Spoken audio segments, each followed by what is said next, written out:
Good evening, everybody. This is the Political Theater, guys. Thank you guys for showing up this evening. We're just getting here started. Apparently I had a problem with the X space. It was crashing when I first started this, so we're now just trying to get it back up and running here. I'm just trying to get my co-host up in here for trash.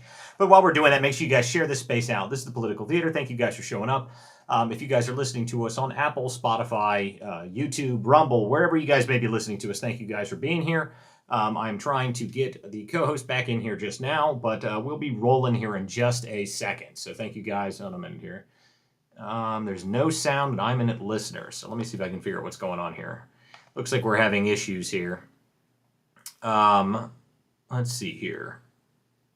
I will see if I can fix it. Give me just a second here, guys. I'm trying to invite him up here on the show. Oh, you know, typical evening on the Political Theater where we're trying to get our ridiculous platform to work for us. So hold on a second here. And it looks like the X space again then just crashed, if I'm not mistaken. Yeah, I don't know what's going on here. What a ridiculous platform. Well, hold on a minute here, guys. So thank you guys for showing up here. So I'll get this thing up and running here in just a second. I don't know what's going on. We've got a lot to talk about this evening, though. So if you guys are listening to us on live, obviously, I'll get it up and running here on the actual X space here very shortly. But The live version of this is live currently, so if you guys are listening to us there, thank you guys for showing up. This show is sponsored by the Wellness Company. Take back control of your health and go to twc.health/TPT to support this show. If you also want to support the show, you can go to you can always go to our profiles, in both myself and Trash, and you can support us there as well by subscribing directly onto our profiles. See if I can get this thing up and running yet again. Okay, so now it's up and running again. I don't know what the deal is with this thing. Let's see if I can actually get it up and running and invite a co-host into the show, because this thing is just being ridiculous right now. So, typical of an evening on the theater. But we do have a ton to talk about this evening. The auto pen is obviously back up and rolling. And we have a big story that's come out this evening about it. But the Oversight Committee has come out, and they've said that the auto pen itself looks like they are moving forward with saying that all of the things that Joe Biden did during the auto pen the auto pen is saying that all of this stuff is null and void, which is very interesting. So that is obviously a big deal. We also have there's also a very interesting story that just came out that apparently there are 30 monkeys that have escaped from a overturned semi somewhere in Mississippi. That there's apparently a bunch of monkeys that have escaped from some random semi. So I don't know what's going on here with this show right now with the space. I'm not sure what's happening here. Keep saying that they're having connection issues. Well, I don't know what's going on that end. Let's see here. Looks like everything's working for me, but I don't know what the problem is. Well, we'll be running here in just a second here, so let me see if I can get this thing actually working. Well, this is sitting here just constantly breaking and being ridiculous, because X is just as fun as it possibly can be. But if you guys are listening to us on Substack and everything else, thank you guys for showing up, because obviously those platforms are significantly superior to that of X, because X, every single time we try and do something on here, it just seems to break every single time. It does, I don't know what's happening. It doesn't seem like it's actually working here. It's on my side. Yeah, let me see if I can just exit everything out here. Exit, exit, exit. And let's try again. You gotta love it. The things we do to try and get this stuff to work. Amazing stuff, really. Okay, so it looks like that just broke yet again. And we'll try one more time here. Create space.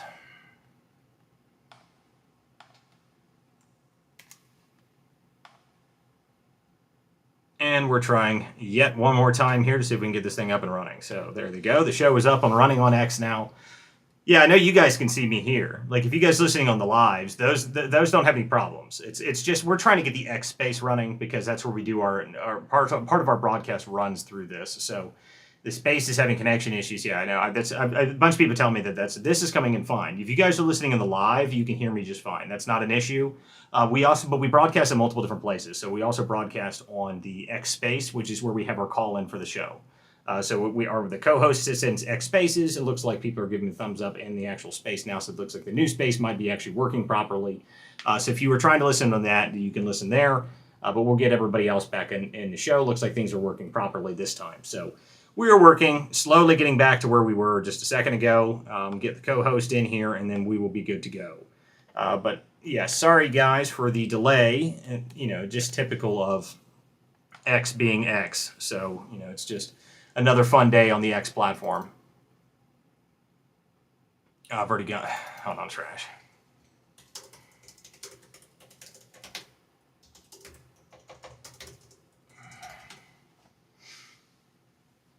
Yeah, it looks like, I say if you guys can hear me, it sounds like everybody can hear me properly in the show now.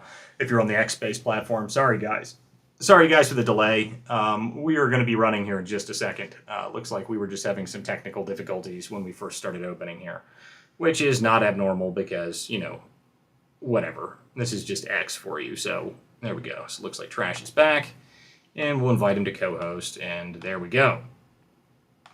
So long as that works, and we should be ready to roll here. What a ridiculous, fun platform this is. Every time we try and do something, it always seems to problem. There you go, Trash. Now you're on the show. There we go. Can we hear you? That's the next question. We can.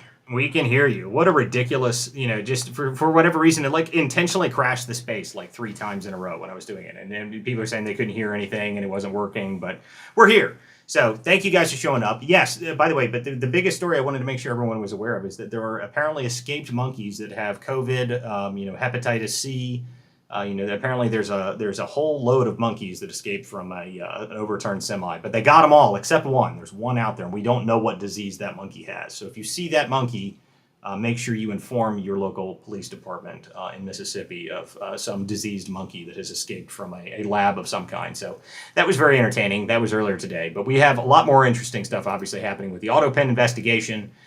We've got a lot of other stories to go over today, so thank you guys for showing up. Make sure you guys share the link out. Looks like the actual space is working and functioning properly now, so if you guys are listening to us there, make sure you guys share that link out and make sure you put a comment down below. We do read all of the comments throughout the space, but we're going to get rolling seeing how we're already 10 minutes late because of stupid technical issues. So what's up, Trash? What's happening? What do you got for us first?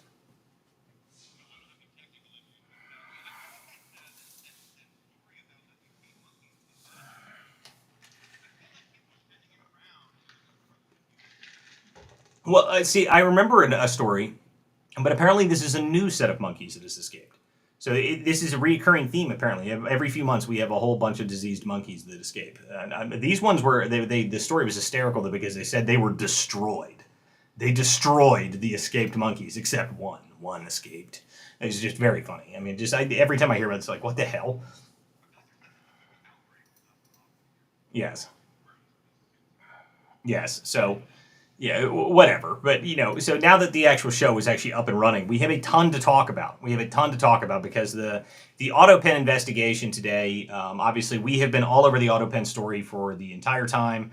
We said we can't hear Trash on live. I don't know, guys. I am trying to figure out what the hell the deal is. Looks like all of the stuff is working through my end as of right now.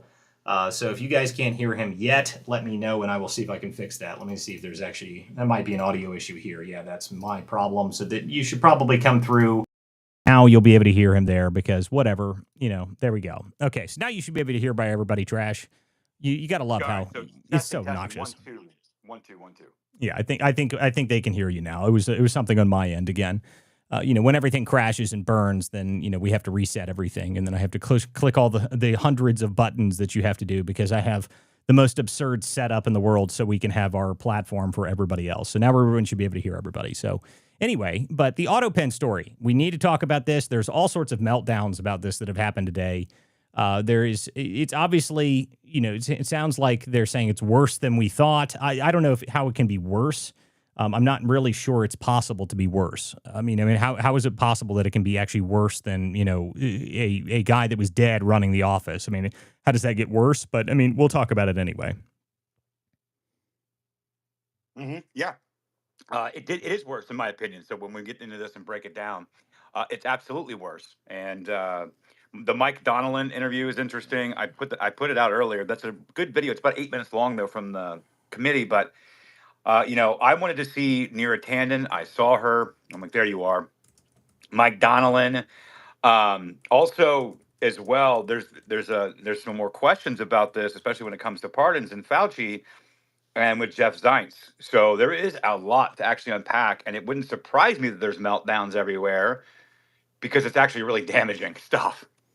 Yeah, well, I mean, I think this is Jake Tapper. There was one here. This is the AutoPen sham. This is I don't know who this woman is. This is about a 7-minute long clip, but she just melts down for 7 minutes. But before we even play any of the melties, I think we should probably talk about James Comer's bit. This was on Laura Ingraham earlier.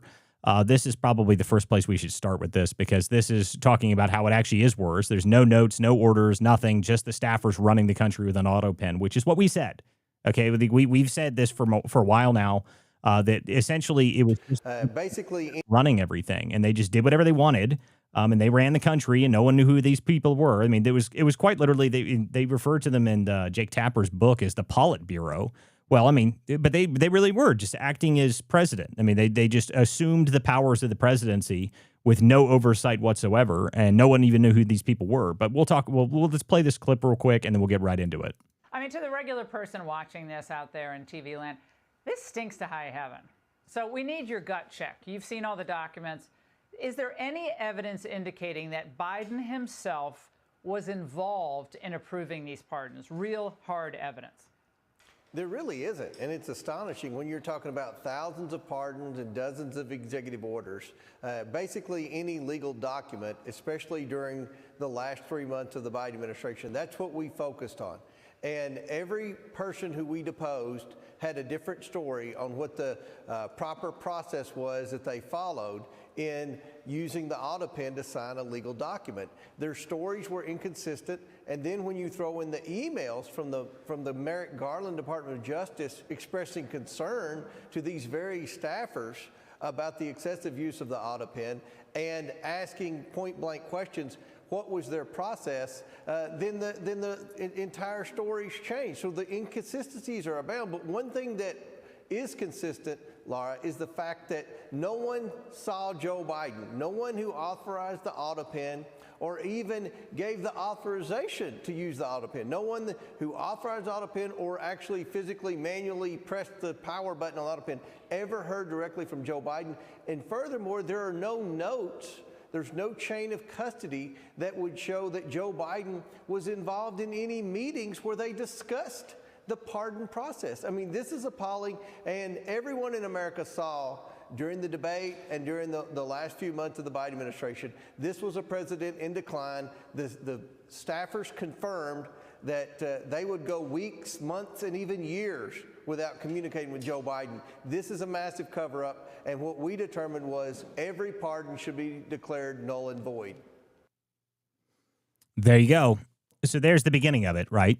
Null and void is what they're saying here. Now, obviously, the legislator doesn't have the ability to actually enforce saying that it's all null and void. But what they're saying is that they believe, because of the way the implications of it, the way that it was done, they believe that they should be null and void, which is the purpose of saying something like that. And it is important to note that, because essentially they're saying it's not unconstitutional.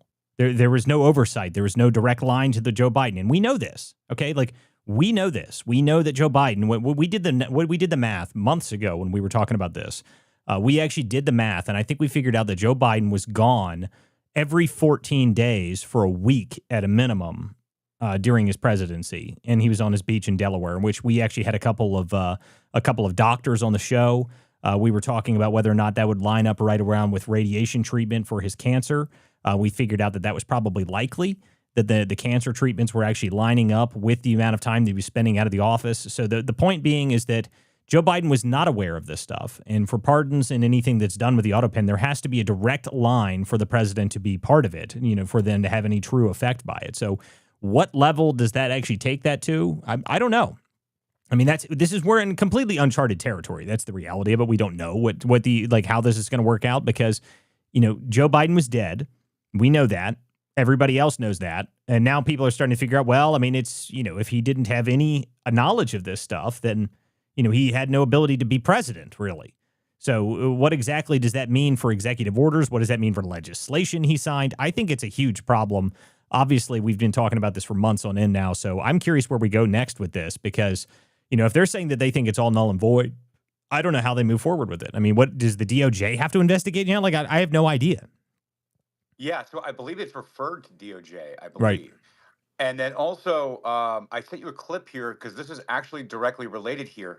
This is Dr. O'Connor. Remember, it was his doctor that lied and misled the American people with false medical reports about Biden's decline. And he was deposed in this stuff. I sent you the clip. It's only about a minute and a half or 2 minutes. And after he pled the fifth in the investigation, remember that. I remember that because we knew he was lying. And now they're calling on the D.C. Board of Medicine to review his actions as Joe Biden's physician. Obviously not well. Let's take a listen to this. Yeah, I mean, this is worth listening to, because let's keep this in. Let's give context here. So remember, guys, that all of the people said this has been going on for some time now. So this has been months of us talking about this story, been waiting to see what the next levels of it is as it works its way through the legislature, as they start to go through oversight on it. Now, remember, O'Connor here was the White House physician. He pled the fifth, and then a whole bunch of other people pled the fifth. There was you could have played the Dave Chappelle the Dave Chappelle skit. I think we were playing it constantly at the time. It's just like the 1, 2, 3, 4, fifth. I mean, that's what these people were all doing. I mean, there's just the entire Biden staff was coming out there and saying it's the fifth. We're pleading the fifth on every single thing here. So this was O'Connor here when he was pleading the fifth, and this is the beginning of this. So this was a few months ago. Were you ever told to lie about the president's health? On the advice of counsel, I must respectfully decline to answer based upon the physician-patient privilege and in reliance on my right under the Fifth Amendment of the Constitution. I am not a lawyer. I must follow my lawyer's advice in this matter. Let the record reflect that Dr. O'Connor has invoked the Fifth Amendment right against self-incrimination. Dr. O'Connor, please be very clear. Are you declining to answer the question put to you solely on the ground that you believe the answer will incriminate you? On the advice of counsel, I must respectfully decline to answer based upon the physician-patient privilege and in reliance on my right under the Fifth Amendment of the Constitution.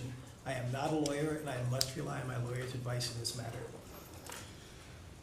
Dr. O'Connor, did you ever believe the president was unfit to execute his duties as president?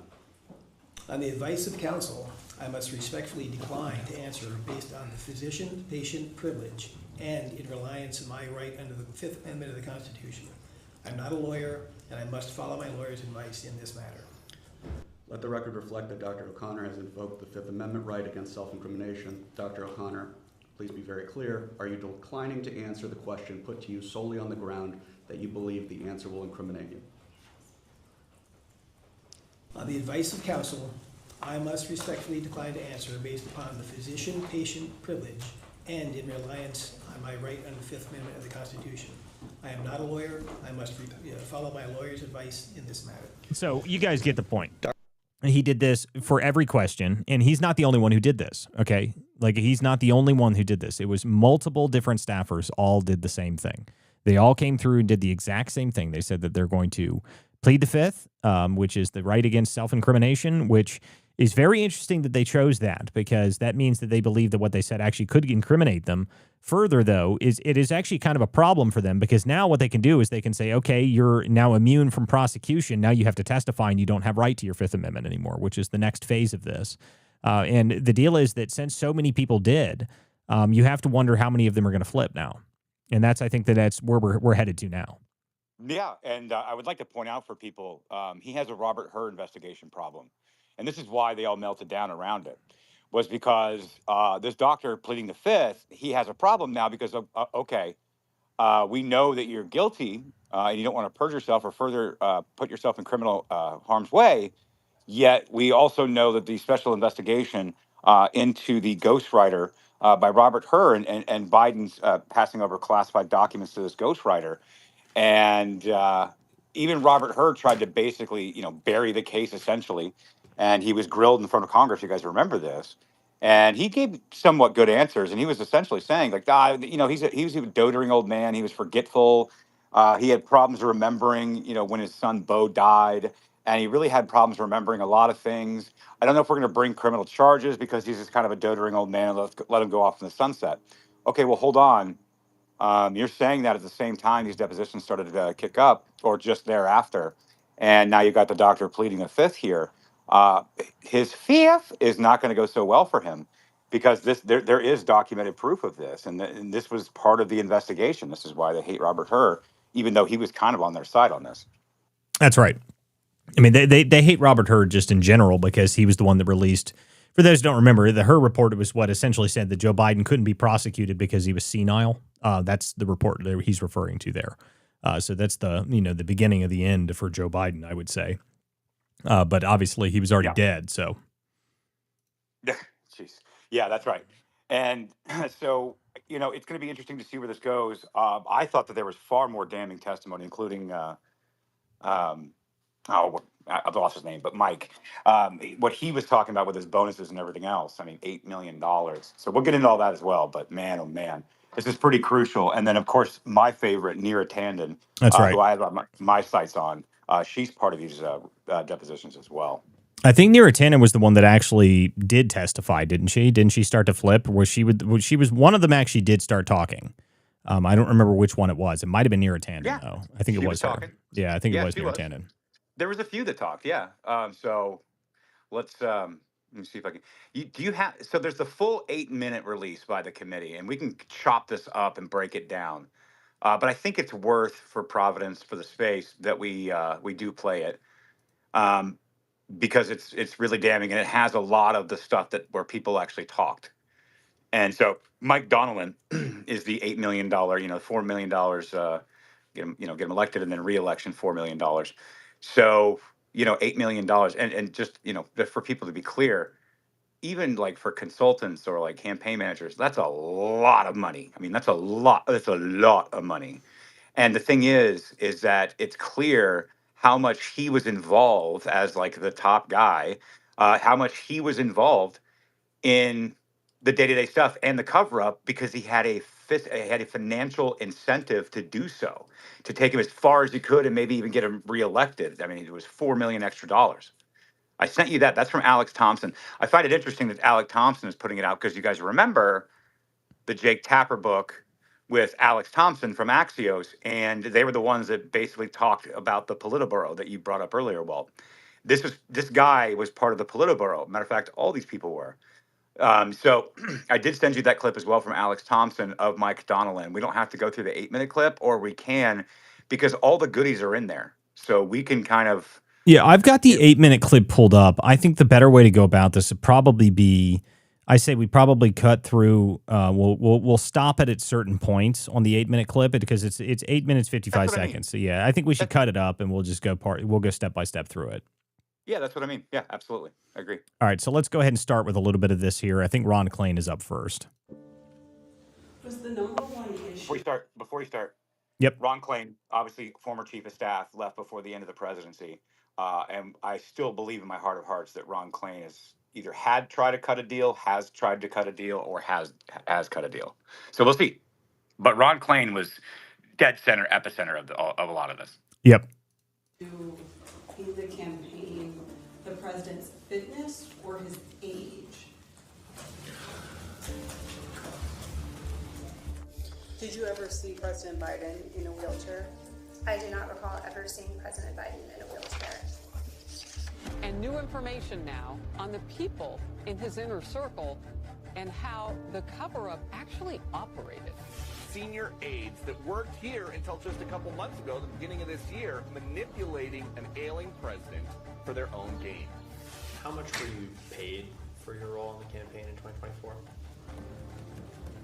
Just a little bit short of $4 million. I'm sorry, how much? $4 million. You believe that the president should stay in the race. Your own financial stake in the matter was a factor in any way in your advice to the president. I don't believe that.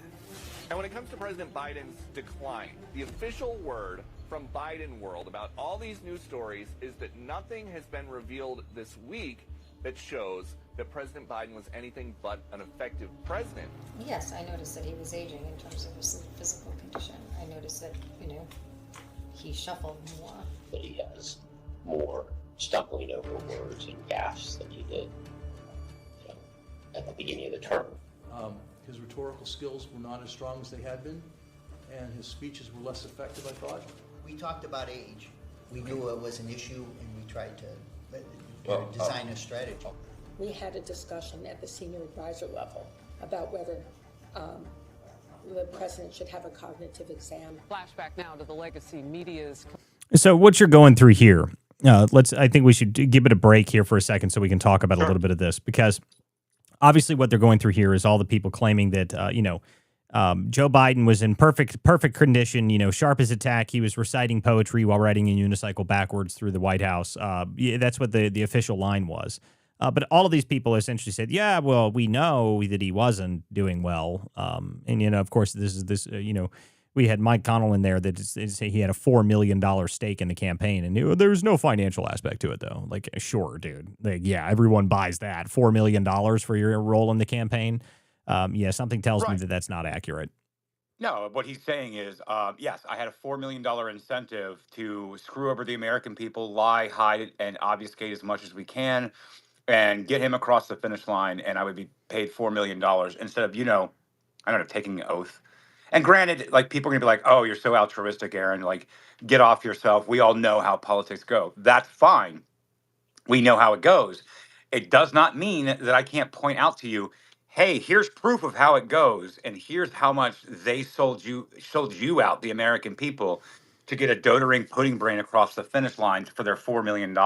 By the way, that's just Mike Donnellan, to be clear.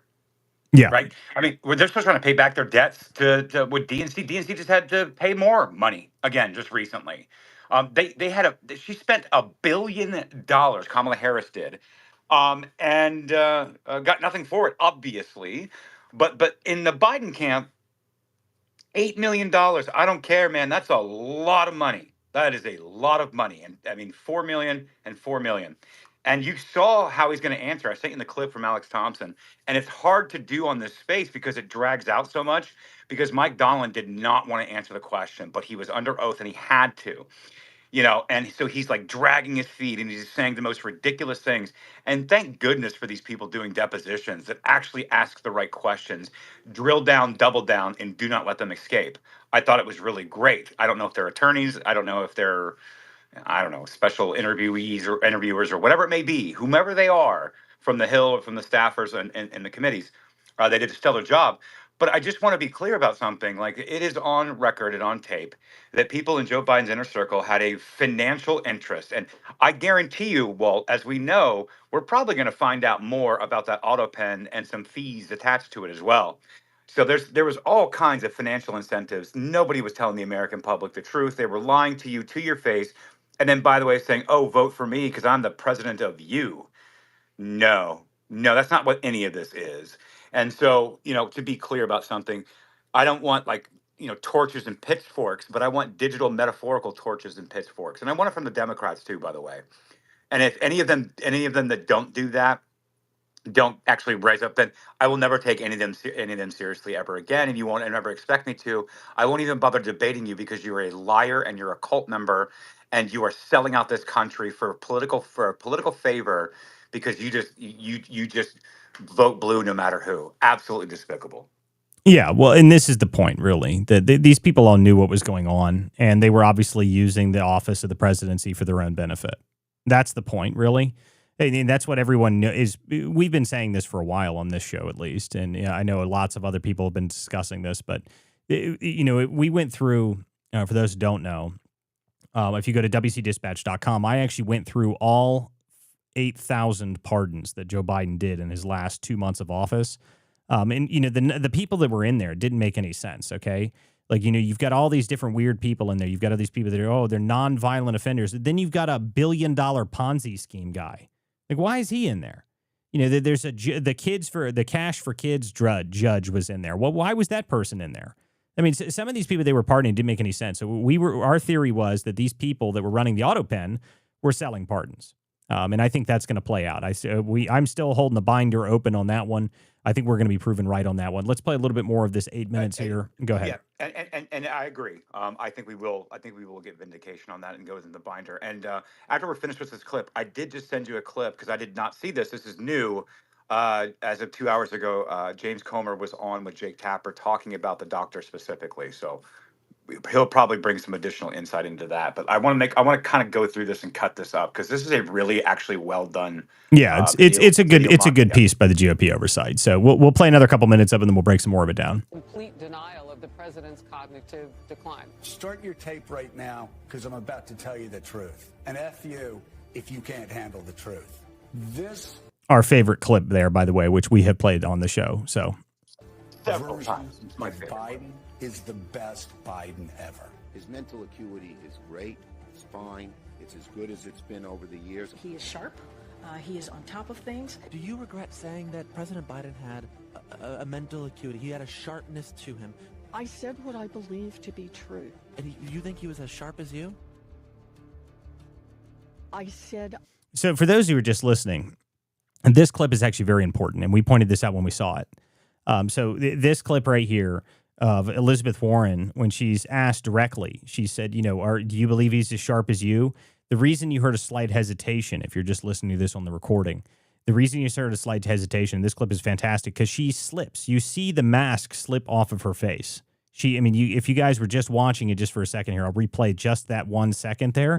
You can see the face. You can watch her. It's like I Her eyes said go I big had. like Large Marge and Pee Wee Herman. Like when he Yeah, gets to she the almost semi laughs. truck. She almost Yeah. laughs. That's what it is. She almost laughs. She almost breaks character. She broke character for just a split second, and you could see it. She's like, "You think he's as sharp as you?" And she's like, I said, "No," but she couldn't say that. She realized that she broke character. And the best part about this, and they don't play this in this clip here that they have, but the interview guy is hysterical because this young guy, I don't even remember what his name is, but he runs some left-wing podcast.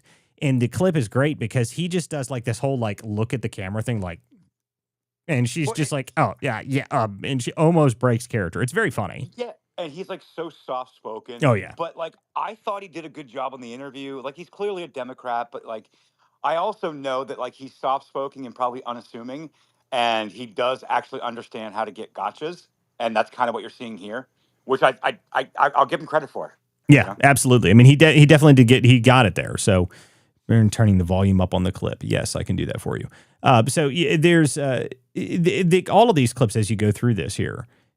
This just emphasized the point. And Elizabeth Warren there said that was a few months ago. So that was probably February or March when we saw that clip come out. And this is as the auto pen stuff was starting to go through and they're starting to talk about Joe Biden a little bit more. But let's continue to go in here. And I turned it up. If you have any problem with the volume, let me know. Had not seen decline.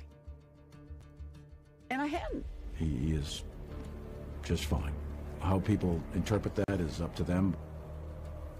We're watching the testimony of this woman here, Annie Tomasini. She's the former senior advisor to President Joe Biden. She was the third person set to appear before James Comer's committee. She has now taken the fifth. There is now a pattern of key Biden confidants seeking to shield themselves from criminal liability for this potential conspiracy. Were you ever told to lie about the president's health? The advice of counsel, I must respectfully decline to answer based upon the physician-patient privilege and in reliance on my right under the Fifth Amendment of the Constitution. Let the record reflect that Dr. O'Connor has invoked the Fifth Amendment right against self-incrimination. Dr. O'Connor, did you ever believe the president was unfit to execute his duties as president? And we can tell you that he will have the same answer with respect to any questions that are asked.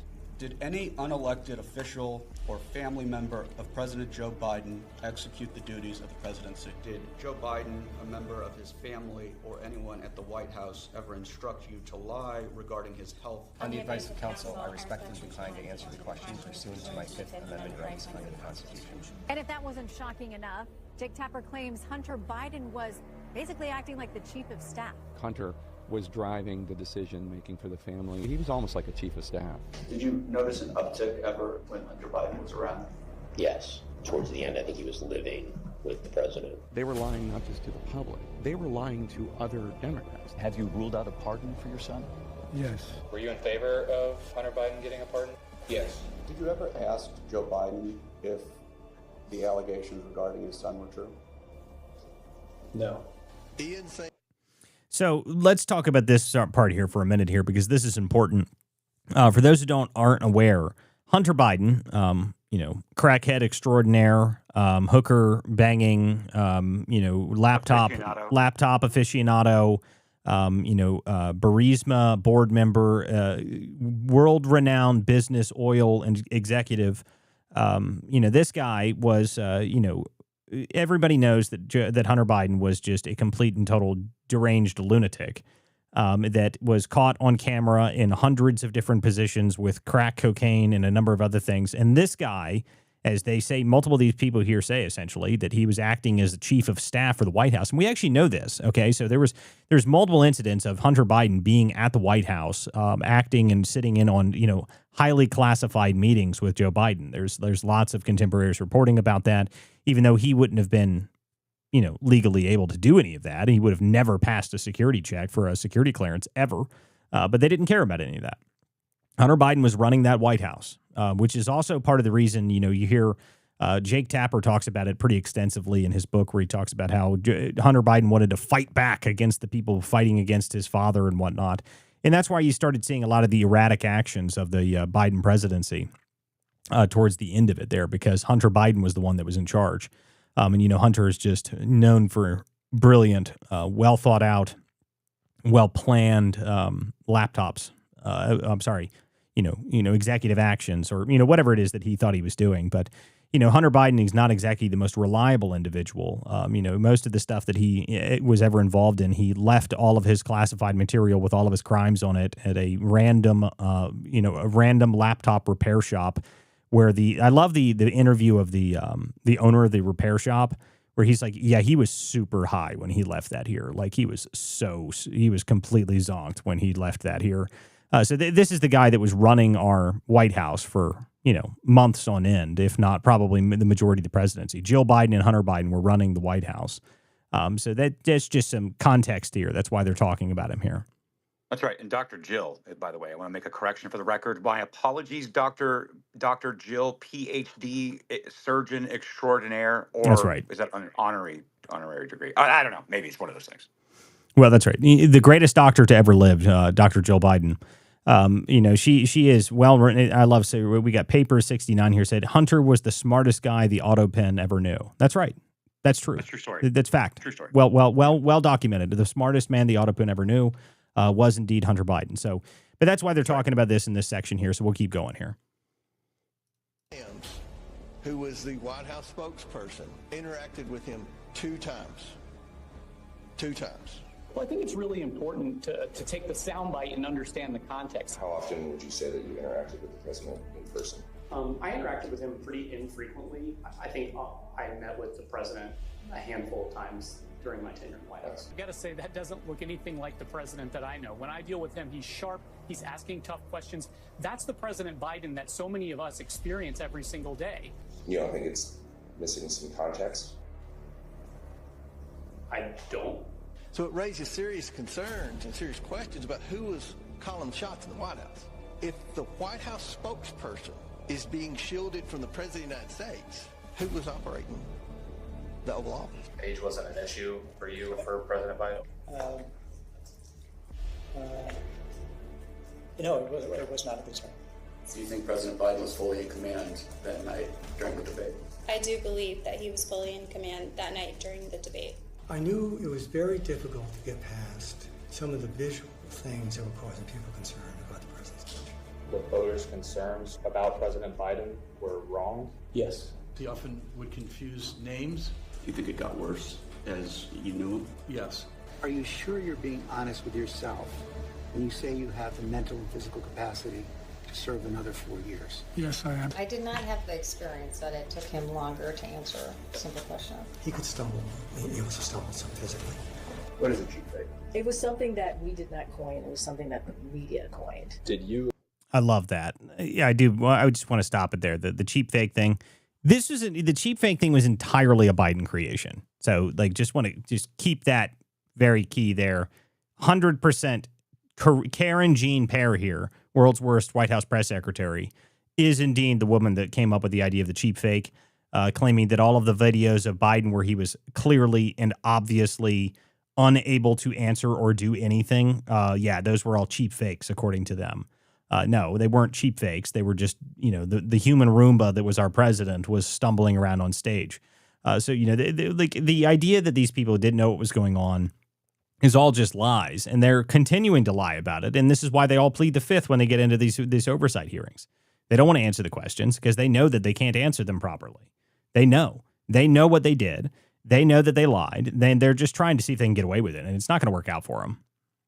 Well, and it's not going to. And I think that we would be remiss if we don't give a special shout out on the show here to Mike Howell and the team over at Oversight Project. They were the ones that actually really broke this auto pen scandal wide open.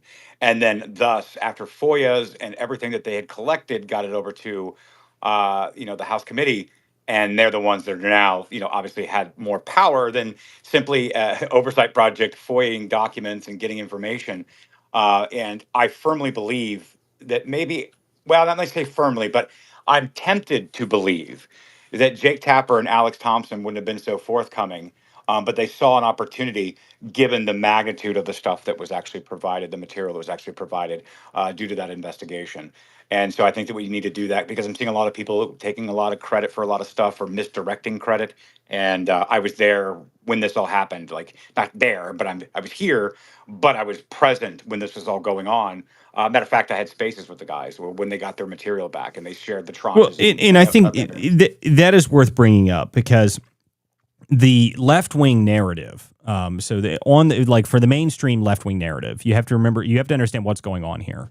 The narrative they decided to run with after Joe Biden, or after Kamala lost, is that the original sin, which is Jake Tapper's book, that's the start of their new narrative arc. Their new narrative arc is that it's all Joe Biden's fault. Okay, so that it's all Joe Biden's fault. They're throwing him under the bus. Which is, by the way, why they released that he had cancer, because it completely destroyed that. That was the Biden Strikes Back. That we actually had a title of an episode that back then it was, the Revenge of the Bidens was actually That's right. That's what we titled the episode that, because it's really what it was. They threw them under the bus, and so they released, well, I had pancreatic cancer, and that blows all of the narrative out of the way, right? Because you can't fake that, and that means that everybody else in the Democrat Party probably had to know that he was sick. That's why it was such a problem for them. And it happened right after Tapper released his book is when they told him they came out that he had cancer. So, and we had warned during that time, Walt, that, hey, do not let them take this narrative and run with it. I see what Alex Thompson and Jake Tapper are doing. If you guys don't remember, Alex Thompson won an award at Axios for his intrepid reporting. And I'm like, it wasn't your story. It was That's actually right. Oversight Project story. And now you guys are trying to use it and reshape the narrative and take control back of it. And in the beginning, I was warning people, I'm like, do not fall for Snake Tapper, okay? Don't fall for Snake Tapper. Don't fall for Axios. They're going to try to grab a hold of this narrative and move it another direction and then enrich themselves in the process, and then also try to garner favor with moderates and independents, saying that they were intrepid reporting and, they came out with the truth. Everyone knows Snake Tapper was part of the inner circle. He was part of the Politburo. He knew all of this stuff, and he knew it for years, okay? It wasn't until external investigations kicked up that they all of a sudden come out with this book, and then they try to misdirect and mischange the narrative. That's why I brought that up. I appreciate you queuing in on that. well, but not only that, we have to remember. Remember the way that we figured out at the time that Hunter Biden and Jake Tapper hate each other.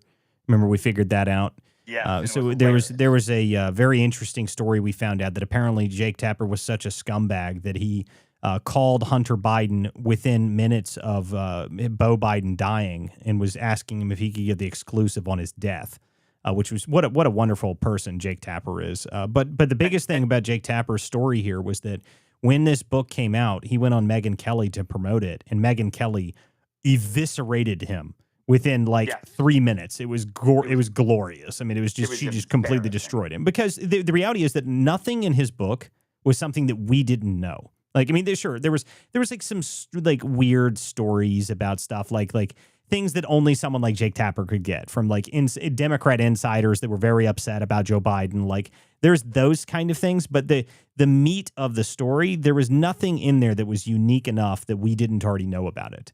Now, it gave the left-wing narrative something to run with, something that they could say, okay, so maybe this was happening and people were covering it up, blah, blah, blah. It gave the mainstream something to use. But the reality is that we already knew all this stuff. There's nothing in Jake Tapper's book that was unique in original sin that we know. Yes, Joe Biden was a human Roomba. Shock. I mean, everybody knew it. Everybody already knew all that. Like, there's nothing in there that was interesting.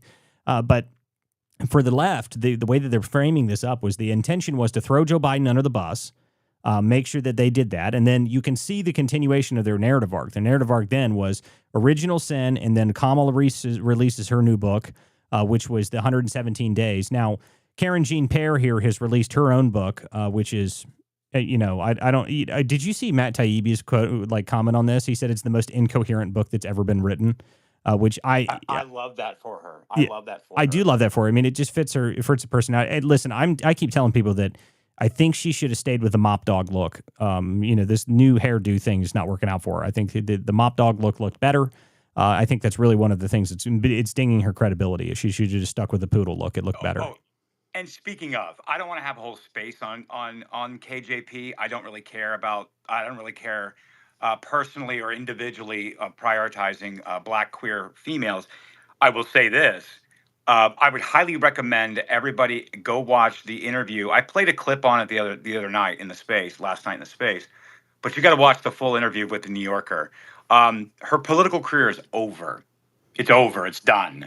Matter of fact, I think I even saw it today. I caught a clip somewhere. I caught something. I think Megyn Kelly was talking about it too with the Ruthless Pod guys, I think. And she was kind of like breaking it down and theatrically reading her interview versus playing the clips. And I caught a clip of it, and it was hilarious. But yeah, everybody go watch that full clip. You thought it's the podium was unbelievable. bad. You thought the podium was bad. Oh my God. And they were softballs. They were layups. I mean, so I read the New Yorker interview, and I'll just give you this one single statement in here. So from Karen Jean Pierre on Joe Biden's term, objectively, this is quote from her directly, objectively, it was a good presidency. Some even said he did more in one term than most presidents do in two. That is a real quote. That is like, I didn't just make a satire line up there. That's what she said. Like, again, this is something I do though, Walt. I would propose that she was telling the truth. He did more damage than any president in one term to the country. So he did do more, but it was damage, not for the American people. Right. The better part about this interview is that it's just very obvious to me that this woman has never once in her entire career been challenged on anything ever. Like, ever in her entire life has she ever had anyone be like, well, that sounds stupid. And, you know, everyone's always told her that she's the most brilliant queer black lady that's ever done anything. And, you know, these people are so fragile. They're so hopelessly fragile because their entire lives have been built around by people that just tell them that they're great all the time. Can you imagine, like, if you went through your whole life and no one ever told you were dumb ever? Like, if no one once was like, that was retarded. Like, why did you say that? And this is the result of it. You get women like this, like Karen Jean Pierre, that have never once had someone tell her, you're really bad at your job. Like, you're bad at your job. You're terrible at it. You don't know how to do anything properly. But according to her, you know, her whole life is just built around everyone telling her how great she is. It's not someone saying she's emotional. Now, I wouldn't say emotional. I say just imagine living in a world where everybody around you tells you you're amazing all the time. That's it. You never get criticism because it's not, you're not allowed to criticize black queer women, apparently. Like, that's against some, you know, there's leftist code number 898, and it's, you know, you're not allowed to criticize the black queer ladies. I mean, this is the woke trifecta, is the black, it's the lesbian, black lady that runs something. You know, this is the same thing when they fired the Claudine Gay from Harvard. Oh my God, the woke queen was fired, and they lost their minds over it. I mean, these people have never once in their lives been challenged by anybody. Never. They've never had anybody tell them, that was stupid. Why did you say that? Why did you do that? No. They're just like, well, you did a great job today. Good job. And someone pat them on the head and give them an apple juice and send them on their way. Like, I mean, that's what these people are like. Exactly. Like, nothing epitomizes this more than the Katie Porter interview with the Yes. San Diego local affiliate. Well, I don't know why you're asking follow-up questions. That's right. Because you're not answering the initial question, and I'm trying to get an answer to the question. I asked this of all the candidates. I've never had this happen before. Follow-up question. I've never had this happen before. Like, what? Right. You've never had a follow-up question, but that's what it's like. That's what it's like when you live in a world where you're AstroTurf, you believe it. You believe the AstroTurf because no one has ever challenged you on anything ever. So Karen Jean Pierre, you know, you like say what you want about her. She was the world's worst White House press secretary, but she probably lives in a world, in a bubble full of people that have never once told her that she's stupid. And she is. She's stupid. She's really bad at her job. She was the worst White House press secretary that's ever existed. You know, she couldn't answer anything. She used to have full meltdowns. Her staff that talked about her after she said she was going to release this book, they were like, yeah, she would have full ranting meltdowns anytime someone asked her an off-scripted question when she went out there to the podium. Like, lady, you're the White House press secretary. Like Miss Jean-Pierre, did you ever notice Joe Biden having issues with his mental faculties? First of all, I am a black and queer woman. Okay. That's right. That's great. I'm glad you tell us your sexuality and your skin tone. Can you tell me when you first started noticing a mental decline? Listen, I said I was queer and black and queer. Okay. So like, you know, I don't understand. And like, listen, Linda, listen. All I want to say is that Joe Biden is the president and I am the spokesperson. And that's why I'm here to ask questions today. That's right. There's actually a great clip on this. So before we continue with the rest of this oversight clip, this is a perfect, like, just so we can just wrap this section up here. This is so perfect. This was from Katie Miller, which is Stephen Miller's wife. You just got to listen to this. This is talking about this exact thing here. What I think you're seeing and what Karen is attesting to is that she is quite incompetent to do the job, right? This is what Republicans have been saying for years now, is that she is just another evidence that DEI doesn't work, whether that's in the White House in your press secretary role, or whether that's an air traffic controller, an air pilot, whether that's your doctor. You want to hire the best for the role, not just based on skin color. Jake, why did she get the job over John Kirby? Well, why are we assuming that she, as a black LGBT, gay woman, is DEI, but a white woman who is behind the podium right now, which DEI initially started as affirmative action, which was about affirmatively hiring women and minorities? Why is one DEI and the other is not? Why did she get the job over John? Well, wow. I didn't hear this earlier. Will you back that up, please, so I understand how we got there? Well, I wish you had seen the body language on this woman as that started happening. You watch her brain start to fry about halfway through that. It was like something happened to her. Like she said the DEI stuff, and her face went this whole scrunch up. Like, what the hell is that? What do you mean DEI? Like what? Where did this come from? Okay, I have to seriously question. When did this start? When we decided that anything to do with white people getting in any positions is somehow related to affirmative action? When did that start? That's a new thing. That's less than 3 months old. That's very new. We saw Sunny Hostin talking about it. She said that's how J.D. Vance got to Yale, and that was the first time I saw it. Yeah, we remember that. We pointed that out here on the show.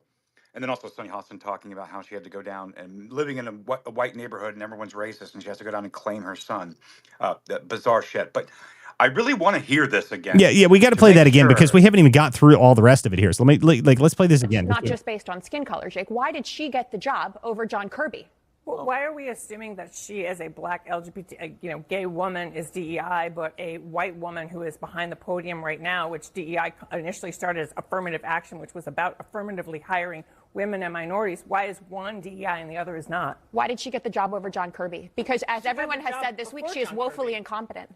She had the job long before John Kirby. I will just say she used to be a commentator on CNN, then she was one on MSNBC. Mm-hmm. And she was good at that. I'm without getting into the job I thought she did as press secretary. I thought it didn't seem crazy to me because she was eloquent as a commentator. Why is she trained every 4 sentences to say she is a black, queer, LGBTQ woman? Because that's how she's been promoted her entire career. Anyway, Katie Miller and Karen. They cut the segment off. Karen Finney, thank you so much. Why is the Pentagon taking issue? They cut the segment. Oh my God! I just love. Okay, so I understand what the woman was saying there.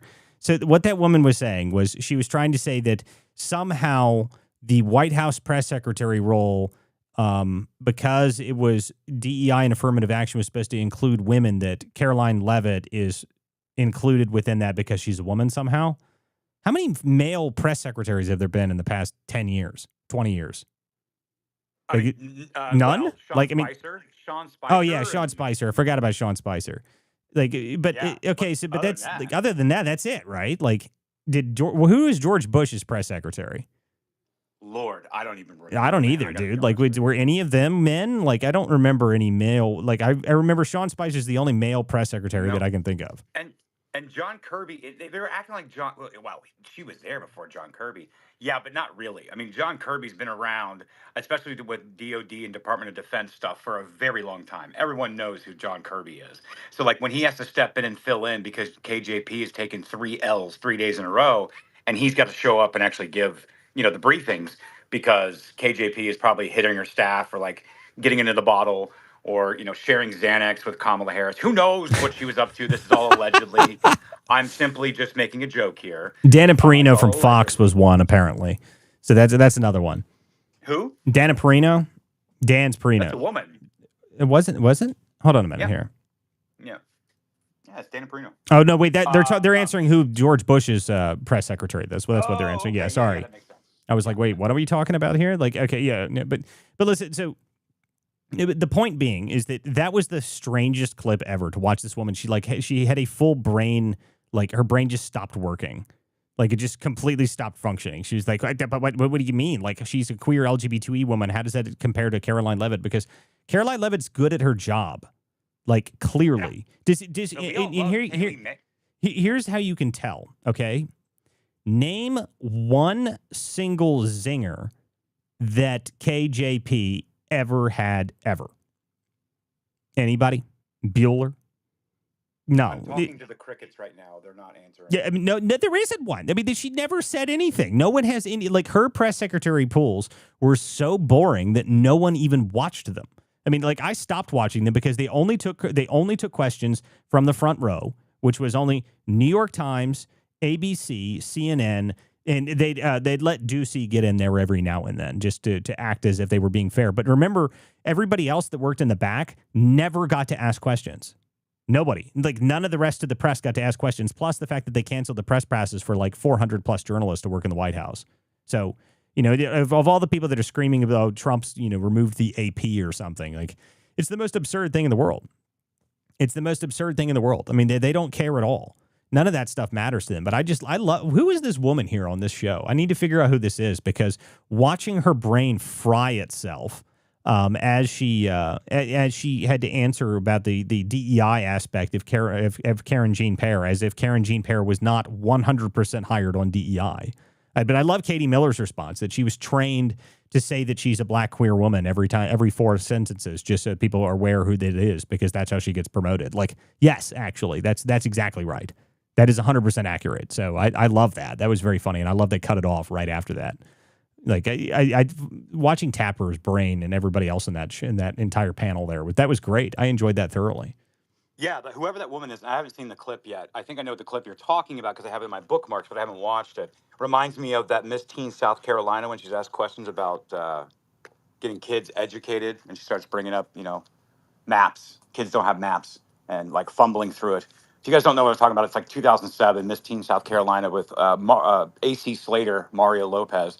And this poor girl, her brain just like completely snaps in half. That's what it reminds me of. But again, that girl's in high school in a beauty pageant. She is not at the national level in legacy media and or the Spocks for the White House. So like, you don't get to have those kind of moments. Right. I mean, the deal is that Karen Jean-Pierre was so bad at her job, and they say the reason Miller brings up John Kirby, by the way, is because Karen Jean-Pierre was so bad at her job that John Kirby, during the October 7th stuff, they actually had to have Kirby go out there and deal with it because she was so bad at it. Like, that's why Kirby was always there, and he was always starting to give the briefings, because for those who don't know, John Kirby is actually like the Biden cleanup guy.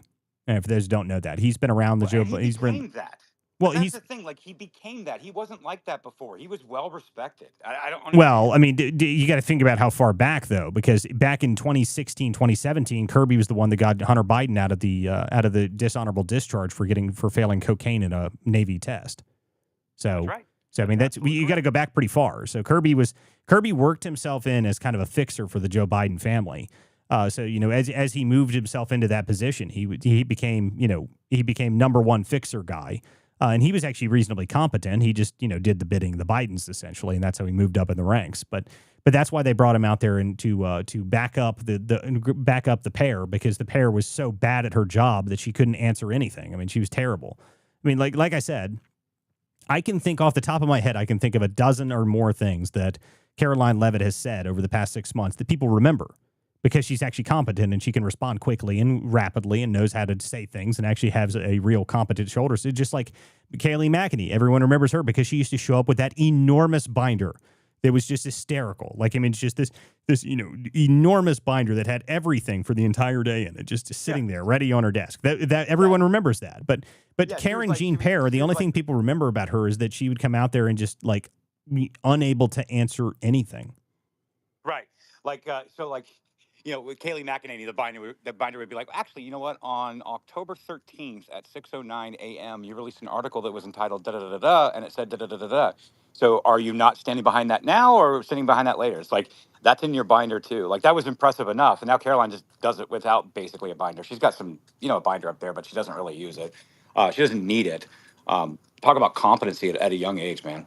Really, really, she's a superstar. Oh, yeah. I mean, she was a star the moment she went out there. She's great. I mean, but this is the difference in competence, right? And it was someone reminded me, it was Joy Reid that said that J.D. Vance is the one that got DEI mission into Yale. So this, I assume, is going to become the new talking point. now that I've seen it twice. I assume this is slowly going to work its way into all of media, that affirmative action was actually designed to help white people. And that's why we needed affirmative action. And that affirmative action was always actually only designed to help Appalachian men from the Midwest. Yes. That's I assume that's what the next phase of this is going to be. Well, I think the next phase is actually going to be, since they've already rolled out the Appalachian men from the Midwest, and now it's white women, are they actually going to go to Asians, which were never included in the affirmative action pushes within universities, as that case that actually came out last year, if I'm not mistaken, where Harvard was in big trouble with Asians and things like that. That was no affirmative action for them. So I think that's probably next where we're going to go. Because the tensions and the meetings coming up with President Xi coming in possibly down to Mar-a-Lago in Florida. So yeah, maybe that's where they trot this out next. Yeah, maybe. I mean, I assume that eventually, within the next 5 years, all of the insane DEI stuff will be the right's fault. We were the ones that came up with it. We were the ones that promoted it, and we were the ones that wanted affirmative action in the first place, and they were always against it, and like from the beginning. That'll be how this eventually works out. For those who don't know, this is how the left does everything. Anything they've ever done that's insanely unpopular, they eventually just they slowly act as if it was somebody else who did it. It was us who did it, and then it was always us who did it, and it was us that brought it up in the first place. And why'd we even talk about it? We were the ones who did it, and it's just how this works. I mean, they're just such liars. They don't care at all. It doesn't matter to them. The historical perspective means nothing to these people. I mean, these are the same people that are now telling us, and we were ranting yesterday about how they're now claiming that Muslims had some, help in building the United States, which is just the most laughable, ridiculous notion that's ever existed. But according to Mehdi Hassan, the Muslims built America. Well, shut up, dude. Like, no, they didn't. Okay, they nothing about them happened. But according to all the books written after 2007, yes, that did happen. And Muslims were super important. And Paul Revere's goat driving feeder was a guy named Ali, and that means that he we wouldn't have won the revolution without that guy. I mean, what would we have done without the goat driver? Listen. Postmodern. We wouldn't. That's right. We wouldn't have won. We've never won. The horses would have starved before they managed to make the ride. That's how that would have worked. I mean, that's just true. And I know we'll have to make sure that there's statues built to Ali in all of the goat herding stations between Boston. Anyway, we can riff on this forever. But the point being, this is the postmodernist nonsense. And it doesn't. The reason they do this is so they don't care. They don't care what they have to change to shift to make sure that the narrative goes in the opposite direction, which is why you heard Joy Reid talk about this. Say J.D. Vance, he only got into Yale because of affirmative action, because that's obviously what affirmative action was for. It's absurd. Okay, none of this stuff was true. So, sir, are you telling me that the 1619 project wasn't real? Yeah. What timeline am I in now? I don't get it. Well, we got to get the 16. When we start talking about 1619 project, I always think of the clip from what's his name, Ibram X. Kendi, when he's like, "So what is anti-racism?" And he's like, "Anti-racism is racism that is when you're fighting against racism because it's anti and racism." So how do you define racism, Ibram? Well, racism is a set of policies designed to be racist institutionally against people for the subnation of racism. Yes, I understand. How do you define racism? I don't know why this guy's not getting it. I'm using the same word to define the word. I don't know why he's not getting it. Who is this guy? Get him out of here. Well, I mean, it's the same, like in the way that this stuff collapses, and it's the same way every single time. Is like, you go to Joe, I'm sorry, not Joe, Matt Walsh, his movie, What is a Woman? Okay, like that was the first way you collapse that whole argument, right? What is a woman? And it's such a simple concept, but you're saying I identify as a woman, and the concept is, what is that though? Okay, you identify as a woman, but what is it? Okay, same idea as, am I racist? It's the same concept. What is racism? So the next one that I think that he should do, and he said that he just mentioned the other day that he's obviously going to do another film, because you don't just do two and stop. And I said, I think the next one should be Am I Muslim? And I think that's just the next film. Like, I think that's a great idea. Am I Muslim will be the next feature film from the Daily Wire. I think that'll be hilarious. And it'll probably piss everybody off to a whole nother level. I think that'd be hilarious. I'm here for it. I hope he does. I am here to also do such things. What started my addiction was, flirting with the idea of misgendering people, and then my addiction grew, and it continues to grow. And so I think that if we could maximize angering both fake sides of anything, I think that that's the lane that we should pick. Well, so let's do it. All right. Okay, so that was a long, extended, rant when we decided to just go after Karen Jean-Pierre, the world's worst White House press secretary, Karen Jean-Pierre. I think it's pronounced Karine Jean-Pierre or something like that, but it's much easier to say Karen Jean-Pierre. Now, I don't know how you actually say her name, and no one cares really because Karine Jean-Pierre. It's Karine Jean-Pierre. Yeah, but the deal is that no one. But right, but the point is that no one cares because she's not important and she's retarded and she's always been retarded. So, so she can be as retarded as she wants for the rest of her life, and she can tell us all how she's black, queer, and a woman, and that's great, but you're still retarded. So anyway, she's got new hair. She does have new hair, and now I would like to assert that she is appropriating white culture by wearing that wig. Okay, I agree. What the hell is the matter with this? Like this is cultural appropriation is not acceptable. I was told. Tumblr told me that. Okay, Tumblr told me that cultural appropriation is wrong. No, I am not okay with it. I am highly, deeply offended. I believe it's violence. It is violence against white hair.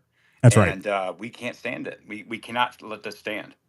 And blonde, yes, it is and blonde. So listen, I'm against it. Okay, like I don't stand for cultural appropriation at all in any context, in any format. And Karen Jean-Pierre is appropriating white women hair because she decided she didn't want to look like a poodle on national television anymore. Well, now, Walt, I plugged in my Apple Play, started auto playing, and I had hip hop playing in my car. I actually pulled myself over to the side of the road and gave myself lashings. Oh, okay. Well, that's what you have to do.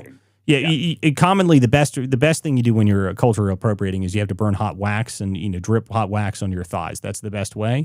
I heard that's what you're supposed to do whenever you commit the sin of cultural appropriating another culture. That's how you do it. This is what I've been told, and this is the way you fix these things. Yeah, we have to atone for our sins, Walt. That's right. We all do. That's right. Okay, so that was, again, another extremely long rant talking about DEI and Karen Jean-Pierre. But we do want to get back to this oversight committee clip that we were playing. So we were in the midst of going through, and we had to stop because Karen Jean-Pierre was informing us about cheap fakes and how the media came up with that, not her, not the Biden White House, which is hilarious because it directly came out of her mouth first. Like, that is where it started. She was the first person to say it. The cheap fake comment. So anyway, now that we've gone through all of that, we can get back to this clip and continue on where we left off. Or did anyone ever verify if the videos you were talking about were in fact cheap fakes? I believe so. But there were instances where videos were circulated of President Biden appearing confused or freezing for a moment that were real, correct? Not that I recall. She told you this real video of Biden getting lost in an Italian field was fake. Now she's saying, yeah, my White House was broken and I'm switching parties. And was suffering from a cold that really constrained his voice and constrained his ability to be forceful in the debate. Do you attribute President Biden's performance that night to him being under the weather? That's my assumption. The ability of Medicare for us to be able to negotiate drug prices with the big pharma companies. Had you ever seen him have a cold or the flu before? Yes. Did he ever behave the way that he did during the debate? Not that I ever saw. It was clear what he was trying to say. Dealing with everything we have to do with, look, if we finally beat Medicare. It was the people that knew he was cognitively impaired and that took over the auto pen. They stole the presidency of the United States. Do you know who the people who were actually operated the auto pen were? I do not. Do you know any of the actual staff who were using the auto pen? No. You don't know their names? No. Have you never seen a decision memo laying out the breakdown of when the president should hand sign a particular set of documents? Not prior to prep. Did he hand sign all executive orders? He did not. He hand signed many executive orders, but he did not hand sign all executive orders. Can you read your response? I approve the use of the auto pen for the execution of all the following pardons. Thanks, Jay-Z. Did you yourself write this email? I do not believe I did. That auto pen was used excessively, and yet no one can say for certain that Joe Biden was given the orders to use the auto pen. We've been pretty transparent from the very beginning with providing information as it occurs throughout this process. That we anticipated that her report was going to come out, and that we didn't feel an entire interview before the Super Bowl talking about classified documents was going to help the cause too much. I think you can question the validity and the legality of those pardons and executive orders, and that's huge. But the president is absolutely sharp, fit, on top of his game. So they're just making up lies to attack the president. But do you think his mental acuity had declined?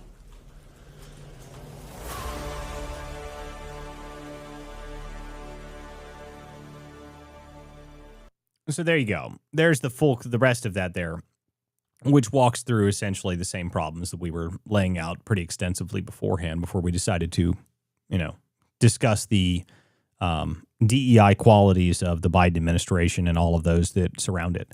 But the point being here is that obviously, and the most important aspect is that no one knows how many of these auto pen signatures Joe Biden actually had access to, how many he actually personally knew what was going on in between them. And that's the key part, because the way that this is supposed to work, and auto pen is a legal document, you can use auto pen, but the way that it's supposed to be set up is that, the Biden or whoever the president is supposed to be directly aware of what is being signed and why it's being signed, or who is and what's being done as a result of the signature. He has to be informed of that. There has to be a whole process of it. And the point is that they don't have any records to show that anybody had the point of it, that no one had any idea how any of it worked or why they had access to it or who they were doing it for. And that's the problem. And that's the reason that we've gone through this whole thing, because the reality is that with no in between, with no idea, no records to show how we got there in the first place, there is no point. There is no way that you can prove that Joe Biden did this. And in fact, we on this show have gone through it and shown that some of this, during some of those signatures, Joe Biden was literally dead on a beach in Delaware. Okay. Like he was at the beach when some of the stuff was signed. Okay. So we found that stuff. We went through and found the exact dates that he was there on the beach. We went there and showed that some of the stuff was signed with the auto pen when he was on the beach. There's no way. Like everyone saw the videos and footages of him on the beach in Delaware. Okay. It was the same thing every time. He was dead. Okay, like he was not moving. What was the Joe? I think President Trump was the funniest about that. He essentially said, he was like, it's like he's walking on toothpicks as he's walking through the sand. He was like walking on toothpicks. He said, what a perfect imagery. It's like he's walking on toothpicks as he's plodding his way through it. And I remember when they tried to tell us that he was very strong because he was dragging his own chairs out there. You remember that? God, that was ridiculous. Like those little aluminum chairs that, like, a beach chair, they weighed like 4 ounces. Like, I mean, yeah, sure. Look at how powerful he is. Like, oh my God, Like, people. The Wojak meme comes to mind with the guy with the scruffy face and the glasses all pencil drawing, and the other guy, and they're pointing with their mouths open, like, oh, like the strength. Look at the strength. And F you if you don't believe it, okay? Joe Biden has been the best in shape he's ever been, and F you for not believing it. Look at the chairs. And it's just like, guys, fine. The old boomer ladies that are just like doing jumping jacks and singing No King songs, maybe it's for them. It wasn't for us, obviously. Yeah, I mean, everything about this entire previous presidency. I love that, like, Joe Biden came back out just recently, and we played that yesterday on the show, that he came back out. He was very angry indeed, about something. No one has any idea what he said, but, he's angry. Very dark branded. It's time to fight like hell because, I'm out of money. So I can't fight like hell because I'm out of money because they shut off all my money, and all of Hunter Biden's artwork burned up in those Palisades fire, and he's already spent all the money on hookers. Which, by the way, I don't know if you guys ever brought this out on the show. Do you know that between cocaine and hookers, that Hunter Biden spent $2 million in a single year on that? Yeah, I remember that from $2 million. Yeah, that was such a great number when we found that out. Like, wow. That was the IRS whistleblowers, Shapley. Matter of fact, actually, by the way, we can probably tease this a little bit. We're going to have those guys on the show in the future moving forward in November. So looking forward to that as well. But they were the ones that actually itemized all the expenses. It's hilarious. We should probably bring that up another time in a space when we set up this space coming up, eventually in November. Because they itemized everything, and it included the hookers and cocaine. I mean, like, Okay, listen. I'm not saying that every family member has it together in the world, but like maybe the son of a president shouldn't go and do an interview, a podcast, and a major interview, and give the recipe for crack cocaine. Like maybe just don't do that. Well, I mean, but the best part about that is like, just to give people some perspective here, right? So $2 million in a year. So that is almost $200,000. Like it's $166,000 a month that he spent on hookers and cocaine. That dude knows how to party. Okay. Like, I mean, I don't know. Like this, here's the one thing you got to say about Hunter Biden. That dude must know how to party like no one else's business. Like that has got to be one hell of a party every time you hang out with Hunter Biden. I mean, it's just, I mean, you saw him when he was on the White House on the 4th of July on the White House. This is shortly after they found the cocaine in the White House. They claimed that he was sober, super sober. And you see him and he's out there like, oh my God. Like, oh, Jesus. Yeah. And you saw the look from Jill, right? Yes. I'm so sorry. The illustrious, brilliant, evergreen, the most amazing, talented Dr. Jill Biden. She was not happy with him. No, she's furious. She was throwing eye darts. Oh, she's furious. And of course, we never figured out how whose cocaine that was. Now, we had ideas, but they claim that the bag of cocaine found in the White House, the most secure building in the country. Yes, we have no idea how it got there. There's no camera footage whatsoever of whose cocaine that was. No ideas. No one knows. Well, they even tried to like roll out for like a day and a half. They tried to tease that it was Don Jr.'s. And Don Jr. was like, okay, first of all, I don't do that. But second of all, I haven't been in the White House in months, right? Because it was Joe Biden that was in office. So it's been there that long. And you want us to believe that on top of the fact that I don't even do that? Like, this is how crazy and stupid these people are. And I saw Blue Anon go crazy with it. Blue Anon went crazy with it. But they're alive and thriving. Oh, yeah. I mean, just amazing stuff, really. I mean, just this is around the same time period when we actually had we had created a parody website called the Hunter Biden Report, which was a very funny and very popular website for about, 6 months or so before Hunter Biden disappeared from the news networks again. Yeah. But we actually had a whole article that was about Hunter Biden, and the reason that it wasn't his cocaine is because it was not high quality enough cocaine. It was bad cocaine, and he was, look, he only does the Peruvian best shit ever. Like, he's not going to touch that, stomped on Mexican stuff. So he was like, and listen, I tried it. It wasn't for me. Like, we had whole articles talking about this for weeks. It was very funny. Yeah, he left it for the help. Yeah, he tried it. He found it, and they gave me a little taste just to see if it was okay with it. And he's like, well, this is not mine. What do you mean? I only do the best. Peasant cocaine. Yeah, peasant cocaine. That's right. Anyway, but we can move on from this topic. But so obviously the auto pen stuff is going to continue to go. Okay, so they're not stopping. The oversight is now recommending that almost all of the executive actions taken with auto pen are not legal. Now, whether or not that actually works out, we'll see. I'm still skeptical on how that's actually going to work out because to me, I think it's going to be very difficult to prove state of mind and how much if Joe Biden can just say verbally that he said he did it. Now, I don't know. And the problem is that I think the incompetence of the entire Joe Biden administration is what's actually going to sink them on this, because the deal is that they're going to be able to catch them. If they lie about it, they'd all have to coordinate on their lies, and they don't know where to lie at. So I don't think it's going to work out for them. So personally, my take on this, and that's why we should be looking at Jeff Zients, is I think there's a laundry list of people that want there's a laundry list of people that people want them to go down from the scandal and have their pardons removed. I feel like this is kind of a bigger play just for Fauci. Like, I feel like that's kind of what this is going to end up centering around. And that's why Jeff Zients is so important, because he's directly related to this. And Fauci did lie, and it's on record, and your pardon may be commuted. I mean, I don't think they're going to go after Hunter Biden. I don't even, whatever. Let the state of California handle that, because that case I believe is still open. I just don't see it. But I think this is a move for Fauci, in my opinion. It could be. I mean, it could be. But Adam Schiff. But Adam Schiff, we can still get him outside of anything else. As a private citizen, you can't lie about your mortgages, but that's another time for another matter. Right. Well, anyway, so we'll move on to another topic here because there is a bunch of other stuff we want to get to, including the weightiness of Olivia Giuliani. So I need to make sure before we do that, though, guys, make sure you guys share this space out. This is the Political Theater, weeknights at 9. Thank you guys for showing up. This is Walter Curtin, Trash Discourse. They were the host of this show. Sorry we had a little bit of technical difficulties when we first got started, but make sure you guys share this link out. If you guys have a comment, we do read all of the comments and all of the different streams on Substack, YouTube, Rumble, YouTube, wherever else you're listening. We have every stream we can possibly run up and running right now. So make sure you guys share the link out so people know that we're live. Make sure you guys leave a comment if you guys have something to say. We do read.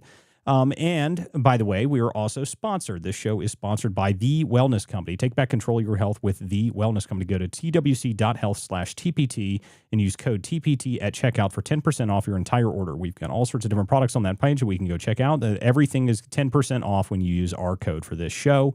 But also the best way to support this show is if you go to any of our profiles. So we've got Trash, myself, both of us here up on stage. Both of these accounts have subscriptions available on X. You can go directly to our profiles and subscribe to us there. That is the easiest way you can support us, support this show. The other way to support us is to go to wcdispatch.com. That is my personal website there that has all my articles and written content. There's always something new coming out on their investigations. All of the stuff that I did on the Fairfax story is there. All of the stuff I did on the Abigail Spanberger stories on there. And there's always something else new that's coming around the corner. So make sure you guys support the show. It is just the two of us that run this thing.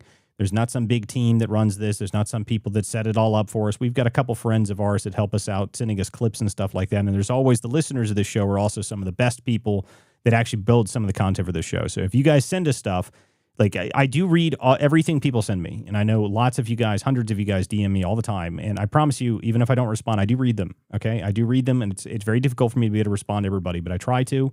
Even if I haven't responded to you recently, I probably will at some point. If you guys want to send me an email, I've always got emails open too at editor@wcdispatch.com.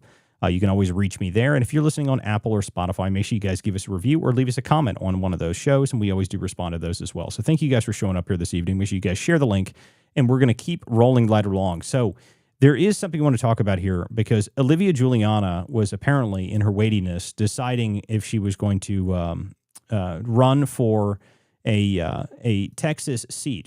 Her intention was that she was going to try and flip a seat in Texas. Now, for those who are not aware who Olivia Giuliani is, this is Gore Light is what we deemed her. Gore Light, the mansplainer. And, you know, the first images of this woman that came out, I always thought were very funny because they were heavily edited. And I do use the word heavily a lot because of just the photo that I'm going to show you here on the screen is just perfect for this. Because, you know, she was weighing a run for Congress to represent Texas 38 and decided not to run after internal Democrat polling showed her receiving less than 1% in a primary. She was hoping to flip that district from blue, by the way. She was hoping she was going to flip the district from red to blue. You know, I don't know why this woman thinks that she's going to be in any remotely way popular, but here she is. So Shrek here thought that she was going to manage to flip this seat. And I love that now they're putting the unedited photos out. Like, do you remember the first photos we looked at this woman? She was huge in those photos too. But now they're actually releasing what she really looks like. And it's like, wow, it's way worse than I thought.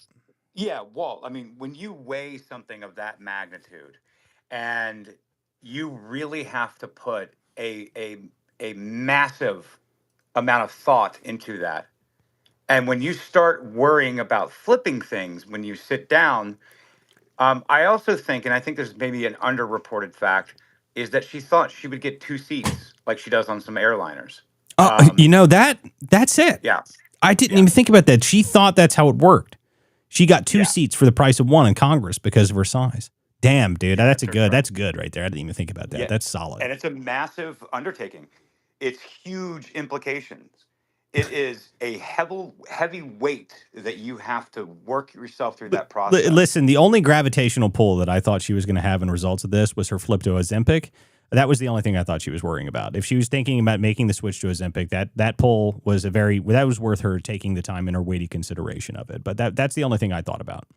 You know, weight as heavy as the crown, or at least the 2 seats that you take up on a Spirit Airlines flight. I don't know. I'm just throwing this out there. I kind of want to tease this around a little bit because it seems to me that she thought she would get 2 seats for the price of 1. There's someone in one of our comments here has just said that they said that if I were AOC there, I'd be fearing for my life.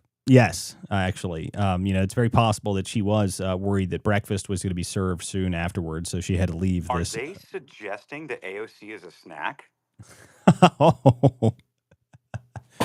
Oh, my goodness, man. Oh, my goodness. Anyway, so that was just some great entertainment. I saw that this woman had a weighty decision on her mind. Now, there are some other things that happened today that are very entertaining. So there was apparently a cis American illegal was educated by a trans indigenous man of color earlier. And now I don't think that people were aware of these people. The trans indigenous people are very important. Now, we already have one that sits in Congress. Her name is Elizabeth Warren. Pocahontas has been trans indigenous for some time now. Now, she was also John Smith's wife, but at the same time, her son, Josh Sider, was out here, and this was just very entertaining here. So I just want to make sure people play this clip here so you can see what this is like. This guy made sure that he made the news earlier, so I wanted to make... I'm trans indigenous. Trans indigenous. Are you cis American?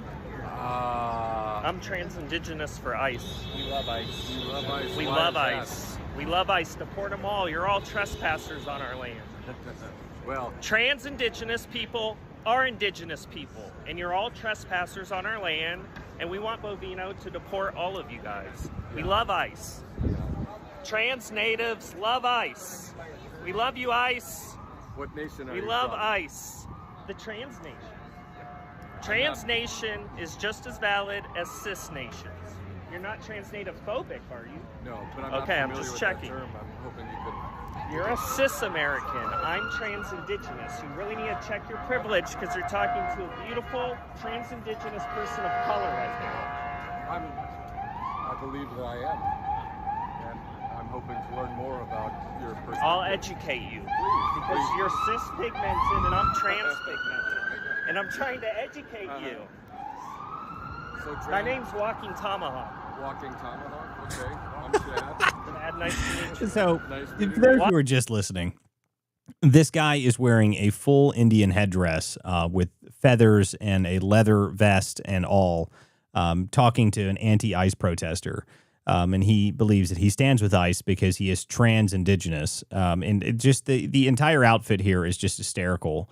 And calling him a cis American is just fantastic. But the imagery on this video is just great. If you guys were watching the show on the live, you can see what I'm talking about. If you're just listening, you got to look this up. This is Josh Sider that's talking about this. I don't know if this is actually Josh Sider who posted this or if this is just some clip that he posted. I don't know the guy personally. I have no idea who he is. It's probably him because he tried to. He's basically like, well, like to your point. I mean, it's funny regardless, and I like the lane that he's chosen because he, for a long time there, he was trying to convince people he was actually trans when he wasn't, and then he was something else. He was doing basically like Alex Stein light bits essentially. And I remember seeing him on Tim Pool, whatever. And at the time I remember, I'm like, dude, you're a fraud. Like, I mean, I understand, but like, you're a fraud. So like, I actually think that this is probably one of the bits that I like from him the best is the trans indigenous. I'm actually a fan of that because it opens up the conversation, what they're trying to pull with land acknowledgements. So like, actually he might have a lane here. And that was funny. Yeah. I love it, dude. The trans indigenous. Now, I'm surprised he didn't bring up the leader of his people, though, because Elizabeth Warren is the only one that really understands this underrepresented class in America of the trans indigenous. 1/1000th. You can't do that, right? Oh, Pocahontas. Bitch looks She's white. Our favorite. There's been some serious developments while we've been on the space here at the show. I sent you a clip with John Solomon and Jim Jordan, and of course, whoever put the clip out for Jim Jordan, they didn't break it up into a couple clips at 7 minutes long, but it's pretty damning. There's some new info coming out. I got some stuff from Paul Sperry. There were some updates here. If you want to hear it real quick, this is on Brennan. Yeah. No, go ahead. No, continue. It's just play. The clip started to play. Go ahead. Okay, cool. Yeah. So this was breaking about an hour ago from Paul Sperry. He says, an associate of John Bolton, I'm sorry, Bolton, not Brennan. John Bolton told me, quote, he knew what he was doing wrong because he used his wife and daughter instead of his longtime secretaries to organize, edit, and print out its classified notes.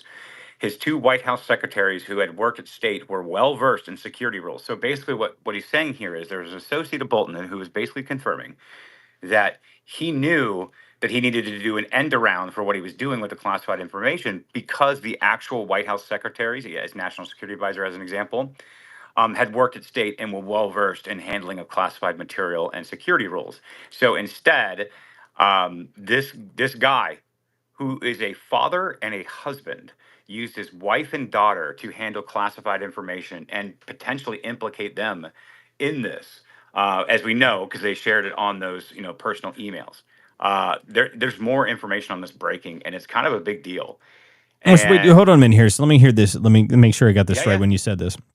He printed them out. He had them print it out. They had them print out classified documents. So not only they just had it sent to like an email where they just had it sitting there, they actually physically printed the documents out. That's right. So he used the USB behind his mustache, and he would plug it in the computer and all the classified information on his mustache USB to organize, edit, and print out his classified notes. Meaning, we all know what the scandal is about, right? He was taking notes, and he had written out all these notes and of classified material, which ultimately that is classified as well automatically. It's not like a document that was generated. If you're writing notes of classified information and then you keep those, and then you use your wife and daughter and these local unregulated, unsecure email accounts to share this information out, to organize, edit, and print it. Oh, that's a big deal. And honestly, like I really I'm being genuine here. Like, forget the deadpan humor for a moment. Man used his wife and daughter to handle these classified information so he could enrich himself and do whatever ungodly known with this information. Like, this guy's going down, and I hope he goes down all the way. And that's why it was one of the appetizer indictments, in my opinion, was because it's such a slam dunk, and it really doesn't address what's going to happen in Fort Pierce in January of 2026 with that grand jury that was impaneled we talked about last night. So that's probably the Crossfire Hurricane stuff. It seems to be that's what's coming up. But just that's kind of a quick note from Pulse Ferry tonight. And obviously, you guys know his sources are well sourced, right? I mean, RCP style. Real clear investigations. Pulse Ferry, like, we know we can trust his sources. I hate that he doesn't provide receipts. I really do. But I've never found him to be wrong. Yeah, I mean, we complain about the fact that he just says stuff, but his sources are. I have yet to see him be wrong. So, we can complain that he doesn't put out the receipts with every single thing that he says, but they always seem to follow shortly afterwards, or someone releases something shortly afterwards. So he has the sources. He is well sourced. It is good information 99.9% of the time. I don't think there's been time that he's been wrong so far. So normally that's worth going on. Exactly. He's one of my rare leap of faith guys, right? I don't have many of those in the information world. He seems to be one of the guys that I'll allow it until he gives me a reason not to, and I've yet to be disappointed. Right. I mean, in Real Clear Investigations is pretty solid anyway. So what is this John Solomon clip that just came out here? So this is new on John Solomon. Arctic Frost. Oh, so this is Arctic Frost stuff. Okay. Yep. And this is Hannity this evening. So let's play a little bit of this and see what they're talking about. We can kind of break it down. Yeah, we'll break it down. It's 7 minutes, but we'll go through it and see what they talk about. Chairman of the House Judiciary Committee, Jim Jordan, and JustTheNews.com founder, editor-in-chief, and chief investigative reporter, John Solomon. John, let's start with the news. This report is devastating. They are saying null and void. Can't be any clearer. If people don't have the time to read 91 pages, just read the executive summary. Yeah, that's exactly right. You get to the point very quickly, right? His inner circle, Joe Biden's inner circle, covered up for the country the fact that he was in mental decline and that he was so unavailable to do his job. Go ahead. I thought this was Arctic Frost. I think they may go into it towards the end, but this is talking about the pardon still, so it's a good transition. Sorry about that. Sorry, okay, guys. yeah. So it looks like the part of this is still the auto pen stuff here. So we'll continue though. On a daily basis, that the staff secretary, probably the most important person in the White House, the guy you see next to Donald Trump every time he has a press conference and he's signing a document, Will Sharf. Well, Joe Biden's version of that person, Nara Tanden, didn't see him for 6 to 8 weeks at a time. She had no idea whether he'd approve the documents that were coming through her hands. He was an AWOL president in decline, and the people around him misled the American people. That's what this report says. And then the man sitting right next to you on the screen, Jim Jordan, releases some bombshell documents today in this other investigation. What do we know now? We know that the memo that the FBI used to open up Arctic Frost, which then targeted 160 Republicans, 92 conservative groups, 8 senators, 1 House member, a president, and a vice president, was really deficient under the guidelines of the FBI. The memo that opens up Arctic Frost uses words like evidence suggesting. It doesn't actually lay out a predicate. And it's looking at a crime that by submitting alternate or fake electors, as they use, or fraudulent electors is the term they use here, they committed a crime. The memo does not address the fact that in 2 prior times in American history, similar fake, fraudulent, or alternate electors were submitted in South Carolina, 1876, Hawaii, 1960. No prosecution occurred. That isn't even mentioned in the FBI memo. So bombshell stuff from Jim Jordan and James Comer today. It was your Judiciary Committee that released this as it relates to the letter from Liz Cheney and Benny Thompson to Jack Smith. What's your take on that, and what's your take on the AutoPen presidency release? Well, first on the AutoPen, I mean, as you said, Sean, as John said, the whole country knew Joe Biden wasn't up to the job, and we saw that firsthand in that debate in the summer of 2024. I mean, the line I always remember is when Joe Biden said he had an 8 handicap, and President Trump says, "Are you kidding me? I've seen you swing." So we knew he wasn't up to the task after that debate, and then you have all these actions he took subsequent to that. That's the concern there. And Joe Biden, when he was asked about this, said, well, we had a process in place. Well, as John just articulated, as the report points out, there really wasn't a process for them to evaluate each of these, whether it was a pardon, commutation, or whatever action, executive order, whatever actions the president took. And then with Jack Smith, what we've learned is it was much broader, much more expansive than we ever thought. Well, can we? Yep, I got to pause. So first of all, I need to do some PR media training with these people. Okay, you don't jump from pardons to Arctic Frost and then jump back to what's been released the last 6 hours about Jack Smith that's not related to this. That's 3 separate topics. Like, what are we doing here, guys? Sean Hannity, dude. That's the answer. If I was running Sean Hannity's space here right now, I would be losing my mind. Like, my goodness gracious. There's like, hey, we're just going to say a bunch of things. Like, let's not explore the topic at all. Sorry about this, but it's a good clip. But, like, I don't know. It got under my skin, Walt, because, like, you and I, we make sure that we stay focused and granular and on topic and everything else. Now we're just going to say a bunch of stuff. Like, Jim, I know you're the wrestler. I know that, you have interest in censorship. But, like, bro, let's stay on topic. Let's stay on point. And let's put the information out. I just don't like the drive-by shooting technique. Yeah, this clip is kind of all over the place. I mean, like, if the focus is Arctic Frost and that probe, then let's talk about that. Let's not talk about AutoPen. But I guess they felt like they had to get some sort of hit in on AutoPen because AutoPen was in the oversight committee today. I guess that's the only reason they wanted to do that. I don't know. It doesn't really make sense to me. But we've already covered the AutoPen stuff at length this evening. So hopefully they actually talk about the Arctic Frost stuff here for the next section of this. Remember, this is the same Jack Smith who put the gag order on President Trump, who raided his home. This is the same Jack Smith whose 2 deputies came in front of our committee and took the fifth 71 and 73 times respectively. This is the same Jack Smith who we already know spied on 8 United States senators. Now we learn all this. And this is why we want Jack Smith in front of our committee in a deposition format after we get the documents, and we can ask him some of the same questions we ask his deputies that they took the fifth to. Like a simple question, was this a political operation you guys are running against President Trump? I exercised my Fifth Amendment liberties. How many other members of Congress did you spy on? I exercised my Fifth Amendment liberties. Those are the kind of questions we want to ask Jack Smith and see what kind of answers we get from the guy who ran this whole operation. Jim Jordan, are you saying these pardons and commutation? Hannity, dude. Oh my God! How did he get there from that? Hannity, what are you doing, dude? Like, oh my God, that was awful. Like, I mean, so you're saying you fell off a skateboard, Jim? Is that what you're saying here? Like, what? Like, my takeaway was very different from what I just heard. Hannity, dude, bro, Sean, buddy, friend, you should be fired. I don't know. Listen, I hate Sean Hannity. Like, he has never been great to me.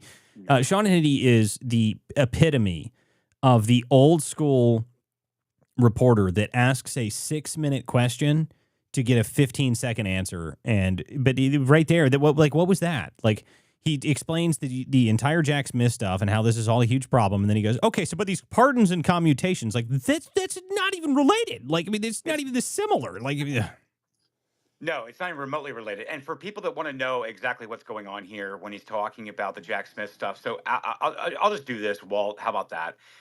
Let me send you what actually happened today, and you can put it up on the screen so people can see it. In regards to Jack Smith, they're talking about Liz Cheney and Benny Thompson from the January 6th committee. So now he's gone to January 6th too, by the way. Like that, just to be clear, like they've jumped 4 topics in 5 minutes. that was atrocious. Like that clip is all over the place. Like it's very difficult to follow what was happening there. There's too much information and packed into it, and it's all over the place with not enough context at all. Sorry about that. Yeah, that's okay. I mean, this is what happens when we have breaking clips like that. So we don't know what the clip is going to say. We just start listening to it because it's new. We assume that some of the people in the media actually know what they're doing, but Sean Hannity is not one of those people. Because that was just atrocious on his part. Like, I mean, like no one could follow that at all. Anyway, but we can talk about a little bit further into this because there's a lot of other things that happened today on the Hill.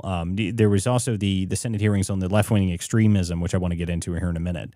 But so let's wrap this up on the Arctic frost stuff real quick and explain this, and then we can. There was also the stuff from Molly Hemingway. Did you see that earlier? Oh, I've got it. Yeah. Let's do the rest of the Arctic frost stuff. Let's go through Molly Hemingway's thing, and then I want to get over to this hearing. Yeah. So this is.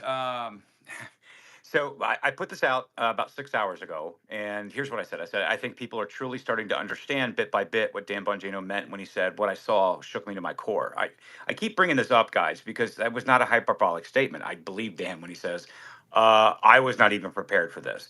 And I don't even think what we're seeing here from Molly Hemingway is even the worst of it. But here's what I'll do. I'll ignore my own post. You guys can engage with it if you want. But I'll take the link. I'll send it to you in your chat if you want to put it up in the window. And I just need to read this email. I think it's really important. It is actually bombshell.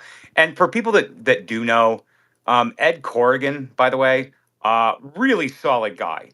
And what they were trying to do was fit a square peg into a round hole in September of 2022, by the way.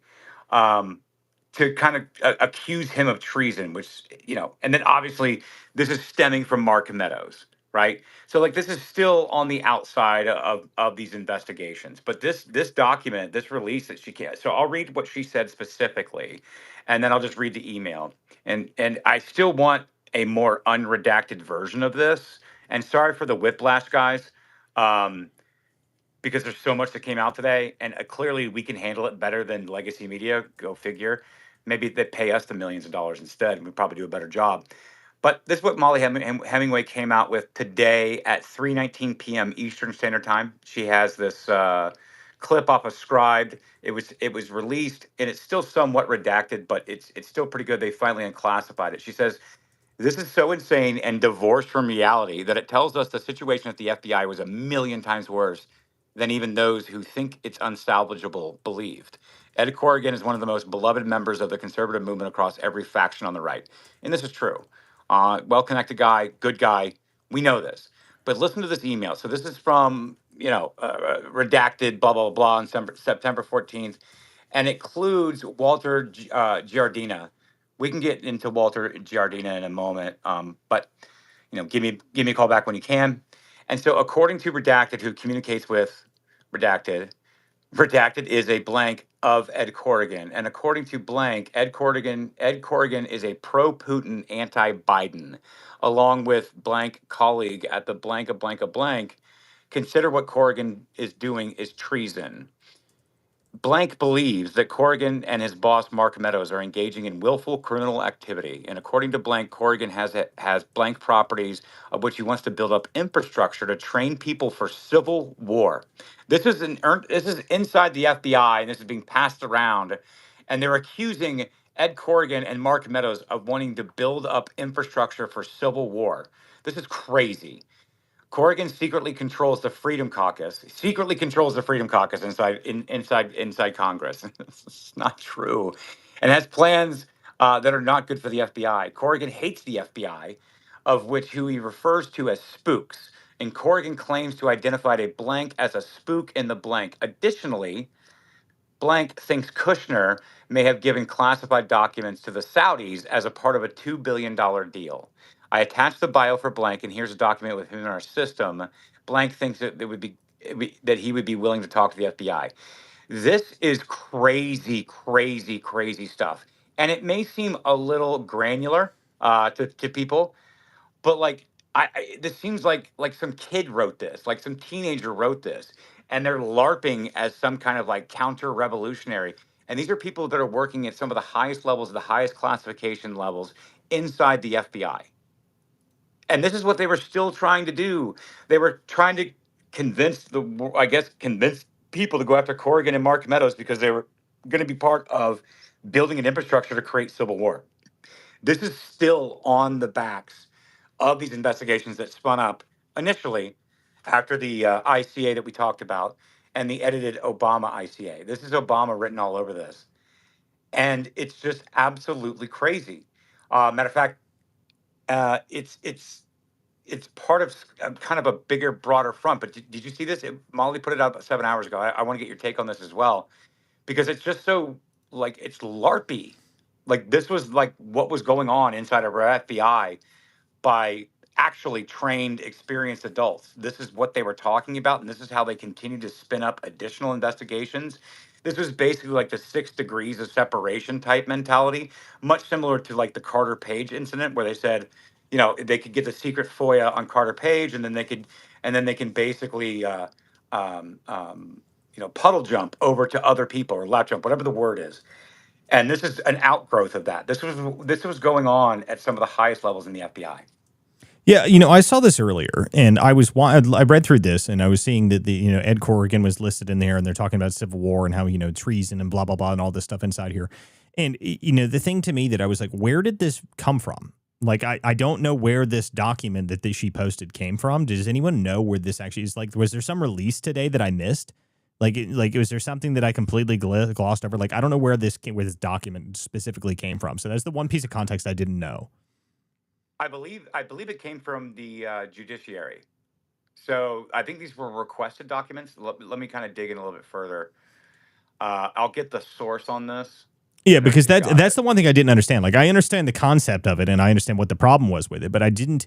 I just didn't know who exactly where this document came from to be able to like go through, and I would like to see the more context to what it was from, because that would help me a lot in there. Like, be able to understand where this is coming from, what the purpose of this email was, where it was found, where the sourcing on it was, because this is all pretty interesting stuff to me, obviously. But it'd be very interesting to see where and what this was in relation to and why it was posted in the first place. It looks like it's part of a similar tranche of documents. Hans Monkey has it here on the Jeff Clark investigation. As you guys know, Jeff Clark is amazing. So this is from the House Judiciary. Here we go. I've got you. Here's the full link to the entire tranche. And this came from the House Judiciary and about 8 hours ago. So breaking, new Arctic Frost documents reveal even further wide-ranging investigation by Biden's DOJ to take down President Trump and his supporters. Highlights, Arctic Frost investigators utilized FBI field offices from across the country to conduct its investigation. Arctic Frost investigators requested $16,600 to travel to conduct more than 40 interviews. 45 individuals, including Steve Bannon, Scott Perry, Rudolph Giuliani, Jeff Clark, John Eastman, Mark Meadows, were potentially under investigation. Another 111 individuals, including Peter Navarro, Dan Scavino, Jeff Rosen, and Ed Martin, were also potentially under investigation. And then they link to the entire tranche in there. I haven't had time. I've been working today. I haven't been able to go through all of this. But I do have it, and I think that we're going to touch on this later in the week, because I think there's more here than just what Molly put out and that Hans Monkid put out. I think there's more here. I think we need to go through it. But it is part of Arctic Frost. Okay, so this is all in the Arctic Frost stuff. Okay, yes, so that makes a lot more sense. So that makes more sense now that I understand that it's part of the Arctic Frost stuff. So we'll just have to go through and actually get the rest of the documents for it, and we'll probably have to break that down. Maybe we can do that tomorrow. We'll see if we can break through and go through a lot of those. It sounds to me like there's a tranche that we haven't gone through yet. For those who don't know, whenever these big, Crossfire Hurricane documents or something like those come out, we usually sit down on the show and actually live go through them so we can break down and explain some of the stuff, because it's very complicated. The Crossfire Hurricane documents is probably the biggest show that we did on this, where we broke it down and we couldn't do anything else. Like, we were like talking in the middle of the show. We're like, sorry, guys, we're just going to do this. And we just sat there and went through it and then wrote a whole article live on the show that night as we were talking about it. And that was probably one of the more popular articles we did on this, actually. I think that one, was semi-viral on that. It was pretty useful. But the deal is that, whenever these big tranches come out, there's so much information that's in them that we actually end up having to sit there and be like, it takes us going back and forth with each other for a couple hours to be able to understand where they are, because the links in it are very complicated. So we'll make sure that we'll go through that and we'll pull all that stuff together, and we'll do that tomorrow or something. Maybe Thursday. Yeah, and again, it's very complicated. And so what happens when tranches like this come out is you have people like Molly Hemingway, who's been on the pulse of this. People like Sean Davis, Hans Monkey, Fool Nelson, Undead Foya. A lot of these people that have been going through this stuff for years, they all kind of work their lanes. It's not that they're coordinating it. It's just that whatever they found interesting and they want to chase this down, or maybe they were looking at something. And so that's what Molly's doing here, because of all the work that she's done with the Federalist and Sean Davis on much of this stuff. And that's kind of how they became to be. She's one of the foremost experts on this. However, there's stories and things that we work on that we've had access to that people don't really actually recognize. And I think that we'll be able to find some things as well. I'm kind of going through this, and there's a lot here. So I think that we should probably look to have that kind of document dig space that we try to do when stuff like this comes out the next couple days. Because I'm looking at it right now, and I'm telling you, there's a lot here, and there's stuff that I haven't seen before.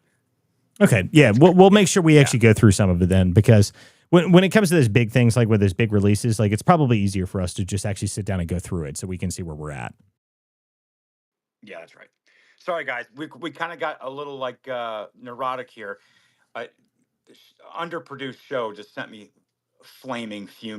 I'm not used to such disorganization, so I kind of got sideways here.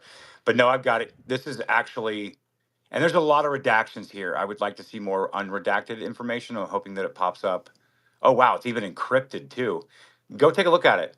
Not only is it redacted, but it's encrypted. That's interesting. Interesting stuff. Okay. Yeah, we'll have to go look. We'll have to go through all of that then. This sounds to me like this is a lot. This is a lot. Yep, this is a big dump. It's here, I'll tell you how many pages it is. It is 198 pages. Okay. Yeah, so that means we'll have to sit down and really go through it all. So we'll set up a day. No, that's okay. I mean, this is something we do on this show anyway. So it's almost 11 o'clock now. So for the last hour of the show, or, the last bit of the show, guys, if you'd like to come up in here and join the show, if you'd like to join the show and come up here and hang out and ask us questions, we like to do this for the last section of the show, and we're going to hang out for a little bit longer. We've got a couple other funny things we can talk about, and we'll go through those new documents. We'll break that stuff down, and we'll actually have a produced show on that coming up this week. So we'll probably do that for Thursday, or it may be tomorrow if we have time. But for the last bit of this show, if you guys would like to show up on the show, if you'd like to come up here and talk, you'd like to join us on stage, you're welcome to come up here and do so. If you have something else you want to say, you can always send us a DM. You can always comment down below or on any of the different streams. Obviously, you're welcome to say anything. We do read those comments. We can put them up on the screen on the different shows if you're in the live chats. And there's a couple of things I want to talk about real quick here. So, before yes. we go any further, let's get a little humor in here. We have Mr. Gay Nazi Communist released a clip today. And he says he'll stand with this trans man wearing a dress. I sent you the clip. I think that we need to get our favorite gay Nazi communist on here, Mr. Graham Plattner. Wait, really? He's already back being gay and communist? That didn't take long. And he's standing with the trans. Send it to you. Oh my God, this guy. Ugh. He's absolute gold. I mean, listen to me. He's gold. He's a terrible candidate. Well, listen. Like, the thing that annoys me is that, like, I almost gave this guy hope. Like I thought this guy was going to be okay, and I'm mad at myself for even remotely giving him a slight possibility of not being a gay communist. Like, I mean, like I'm mad at myself for even thinking that it was possible that a Democrat running for any elected office could be anything other than a gay communist. Like, I mean, I'm angry at myself. So let's see what the gay communist has to say here. And my goodness, this image is just revolting. And just before I even play it here, like, oh my God, like, I'm sorry now. I apologize in advance for all my viewing audience here to witness what you're about to see on the screen, but I can't change it. You have to see it. I've seen it. Now you have to see it as well. I would love to be out protesting. I would love to be out knocking on doors. But I'll be honest, a person like me could get killed right now. Oh, my God. I believe in you, and I believe that you are a better man than you once were in the past, because I'm a better person than I was in the past. If I stand with you, will you fight with me? Oh, God. Will you stand up for me? No. I firmly believe that every single American has the right to live the life they want to live in their own body as they see fit. I also fully recognize that as a cis white male, oh Jesus, with a bunch of tattoos and a long combat record, that I get to put myself out there in ways that other people don't. God, come on, man. I hate myself so much for giving this guy even remote idea that he was okay. I am so mad at myself. I apologize to anybody that ever heard me say that maybe Graham Plattner was going to be anything other than a gay communist. He just referred to himself as a cis white male. Fucking Christ almighty. Why are you all gay communists? Why? Just why? Just come on. Just give me one normal person that runs the Democrat Party for any ticket in any office. Like, I don't care if they're running for dog catcher. Like, can they not be gay and communist? Is it possible? Well, this one's gay, communist, and a Nazi, too. Well, listen, this guy's got a trifecta, a trifecta of faggotry with him. Like, I mean, it's just like, oh, my God almighty. Impressive. I'm so mad. Yeah, but I thought you might enjoy that clip. It's really fascinating. You should probably play it again because it's really, but like, I want to point something out. Like, the notion that man is unsafe because all of us are saying stay the F out of girls' bathrooms is really like peak narcissism. Like, it's so offensive to me on so many levels, beyond above the culture war stuff that we all know the answer to. How dare you come out and say, well, I just know that I don't feel safe, that I'm going to be killed. That's right. I think I'm going to die by knocking on doors. Now, listen, by the imagery in this video, you might die by knocking on doors because you're so fat that if between the doors you might have a heart attack, but that's not the fault of anybody else. Okay, that's just entirely on that's your own problem. Like, that's I was reliably informed that strokes obviously affect the trans community tenfold, and they are directed, and strokes are bigots. Oh my God. Anyway, so let's see here. So I'll play this a little bit more of this. And so here's this. Just nuts. A person like me could get killed right now in this country. I believe in you, and I believe that you are a better man than you once were in the past, because I'm a better person than I was in the past. If I stand with you, will you fight with me? Hang on. I believe that we all have a past, and like your past as a Nazi gay communist, listen, everything can be forgiven. It's fine because I've been forgiven and I have been renewed. Like, think about the mental gymnastics, and that's actually what we're dealing with. They're literally like, I know you're a Nazi, but it's okay because it was in the it was 10 years listen. ago. I Like, know your Nazi tattoo was well covered up by henna. Okay, I know it was well covered up by henna. It was very good henna. But I believe that you'll fight for me. Will you fight with me? And this here we go. Here's the whole. Hold a minute. I noticed this. Like, look at the image here. Look at this crowd. There is not a person under the age of 65 in that crowd right there. There's not one. Not a single one. They're all white old boomers. Like, oh my God, I hate these people. Okay. So here we go. Here's the best part. I firmly believe that every single American has the right to live the life they want to live in their own body as they see fit. I also fully recognize that as a cis white male, oh God, with a bunch of tattoos and a long combat record. Oh God, I hate you. I hate you so much, you useless faggot communist. Oh my God, I can't do it, guys. I'm sorry. I can't listen to this guy talk. Like, it viscerally upsets me to listen to this useless faggot Nazi describe himself. Like, God almighty. What a useless tool bag. Like, why? Why are you all like this? You give me one normal person in the Democrat Party. For the love of God, just run someone normal. It's so atrocious. Like, it's just like, you like what this guy was supposed to. Oh, I'm an oyster farmer. I was a Marine. I have a deep voice, and that makes me masculine. And I chop wood, and I catch oysters, and I am also a faggot and a communist, and I eat mushrooms. I was a contractor for Blackwater, and I ate mushrooms and discovered myself as someone entered from behind. What?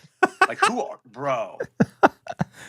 Oh, I can't even play the rest of it, dude. Like, I can't take him seriously. I can't do it. Like, you know, and I am so mad that I gave this guy even the remotest possibility of like even being a real person. Like, I thought, like, I saw this guy's first image, like the campaign video I saw from this guy was like, oh, look, he's not a gay communist. He's not a gay Marxist. He's not one of these people. Like, I'm okay with that. I want the Democrat Party to move back in this direction, be moderates, you know, and even moderates to these people was the idea was that they could at least be like, okay, they want universal health care, which is stupid, but, you know, they can at least, that's something I'll argue with you about at least. I'll argue with that about it, but I'm not going to argue with you about, you know, men, you know, the comment I always make is we're not arguing about whether or not Steve can go sit naked in the woman's sauna. That's not an argument. It's just not happening. But, I mean, shit. I guess he wants Steve in there. Steve's going to go to the bathroom anyway, and he's going to go hang out in there, and he's going to fight for that as a cis white male. Oh, I hate you. I hate you, Graham. Yeah. Like, oh my God. And so before we go to the hands, I have another clip. While you're fully triggered, I would like to add salt to the wound here, where we have Don Lemon basically insulting Megyn Kelly as being ugly and she looks trans, as if that's I heard about this earlier, which is like, by the way, so like I don't know how old Megyn Kelly is, but the woman is a smoke show. She's a smoke show, man. She's a freaking smoke show. Like, I mean, anybody that can knows and she's brilliant. Yes, I mean she's a brilliant lawyer, but she's also a smoke show. So yes, I do want like I haven't even played this clip, but I did see this earlier, so I'd like to hear this actually played out. It's incredible. Is Megyn Kelly chopped? I don't know what that means. I don't know what is chopped. I've heard it, but I don't know what that means. What does chopped mean? She's gonna get mad at me, dude. I don't know if I want this here. What does chopped mean? Chopped means like not hot. Yeah, she's chopped. I don't know, the whole MAGA look. It's all the MAGA ladies. Too they much. Look kind of looks like a Barbie doll covered in like WD-40. I think she looks trans. Let's end on that note. She looks. Don. MAGA women are smoke shows. Like, are you kidding me? Don. Right. We know he's gay, right? But like, play that again. I'm sorry. I didn't mean to interrupt. I'm just like, yeah, we have the hottest women. Like, it's not. We don't need to play it again. It's just such a stupid clip. Is she chopped? Is she not hot? Like, you are such idiots. Like, yeah, but like. There's nothing about this. Like, there's nobody that looks at someone like Megyn Kelly and is like, oh yeah, she's not attractive. Like, I mean, no straight man in America thinks that. Yeah, but no, the takeaway on this is that Don Lemon tries to insult her by calling her trans, as if, is that an insult now on the left-hand side? Is that oh, I didn't even think about that. Yeah, that's probably a good way to think about that. That's probably a good way to think about that. Well, trans is an insult now. I guess, you know, she looks trans. I guess that's an insult now. I didn't even think about that. Don Lemon, you're in some heat, dude. And you're in some hot water. We do have some hands up here on stage. We've got Jacktron and we got Nikki. Nikki, what is happening? How are you this evening? I am doing pretty good. It's always good to listen to you guys, and I get to catch up on stuff for the day. Trash, anytime I have the opportunity to share Miss South Carolina 2007, I jump at the opportunity. So I did share that down in the chat for those of you who'd like to listen. That is definitely somebody who I believe they use in all Democrat training videos, so they know how to approach topics when they come up and how they're answered. So that being said, I have, this might be kind of like a weird, simple kind of question, but considering, what we know, like this is stuff that we know, but this is coming out in the mainstream, like that Biden, like his people are saying like he wasn't competent. And what are the implications, or will there be any implications, considering that they literally manipulated their entire base, which they always do. They're very good at it. That's just what they do. That's how they operate. but considering they manipulated their entire base into believing, I guess, if you want to call it that Biden was able to run, but they did it just long enough that they could install Kamala and have that kind of transition. So we all know this happened. We all know they needed to have somebody in there that wasn't going to, give up the gig had they won the election again, right? So what do you think, if any, are there going to be as far as implications when it comes to that from people, like just from the general public who do eventually hopefully they'll start seeing more of this sham coming out. And then a second question would be, as far as the New York City mayor race goes, is there a route that we can take, considering the fact that we have, like, JFK is a major airline and we have the stock market exchange there in New York City? If anything were to happen with those, that would be a national security issue. Is there a route to take where we have an option to say, if somebody is put in charge that would possibly be a threat to our national security because of their communist or socialist beliefs, would that be an opportunity for us to kind of at least control those two things? Does that make sense?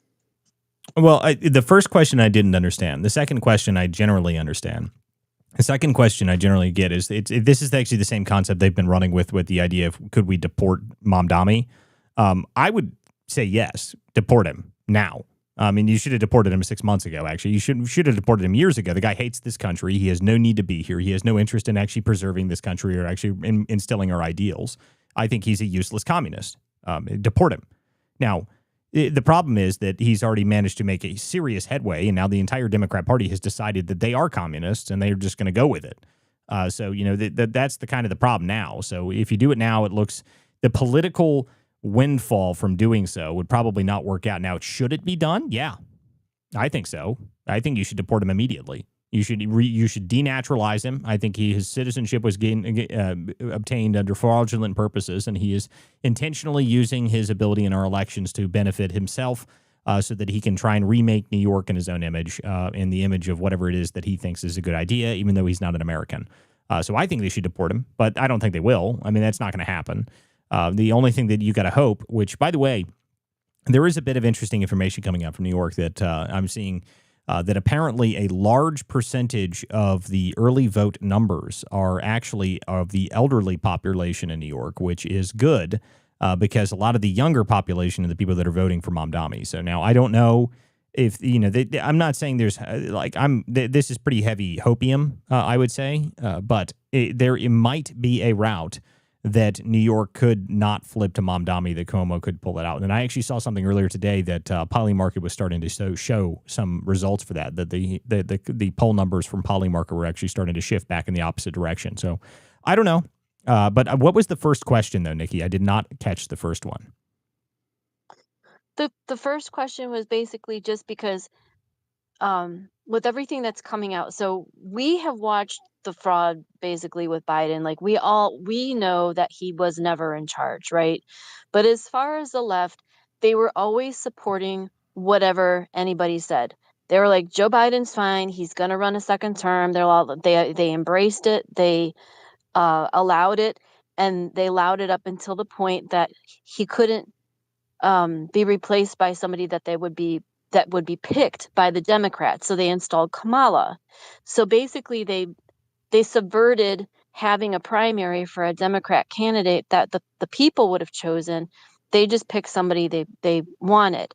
Do you think that because of all the stuff that's coming to light, that it's, do you foresee that anybody would have, I mean, so far the only person I see that makes any sense is Fetterman, right? But do you see people at all, like, trying to come around and say, wow, like, we were manipulated for basically 4 years, that this guy was no good, and that they tried to put him in a second time knowing he was not good? They Well, knew for that's the whole point of the auto pen investigation. That's what we're talking about. I know, but as far as the left, like, how do we break through this programming to get to them? You can't. You can't. you've got to create the pressure on legacy media of which these people consume. You have to create like groundswells to even get that to move. So like it just needs to go along. Like there's nothing you can do. You're not going to break through people who are forcing themselves into paying attention to only things. Like it doesn't matter. Like the cognitive dissonance is completely complete. Like if you go back and listen to the Soviet defector. Anyway, long story boring. He says once ideological subversion is complete, there's nothing you can do. It doesn't matter whether you present it to their own eyes. There's literally nothing you can do. You just hope to break off people who are staunchly independent and make their own decisions, or some type of hot topic, some type of hot button item happens, and they shake loose. Like I just breaking the stuff through. that you're asking for is years down the road. Well, the breakthrough point, I guess, is what she's probably talking about. She's probably talking about, like, how do you get through generally to the public? Now, I actually think that people did. Okay, and this is what I guess people kind of missed is that Trump did win. Okay, like they installed a president, or a presidential candidate with no primary process. They just installed her and she lost. Okay, like. Now they are still confused how they lost 15 million ballots, but and we're not confused by that at all. But the deal is that those people they were so believing that this is some sort of that they were just going to shoo in some candidate. I don't think that the Democrats were happy about that at all. And by the way, I actually think this was actually a move by Joe Biden as a result of revenge for the party pushing him out. Okay, so Kamala was his backup plan. Kamala was an idiot, and everybody knew she was an idiot, and Joe Biden picked her because she was an idiot. So he knew that if something ever happened, he was just going to, Joe Biden, the moment that he pulled him out of the race, he immediately backed Kamala Harris within 10 seconds because she is a black woman that is in high office, and the entire DEI structure of the Democrat Party could not function without supporting her if he supported her.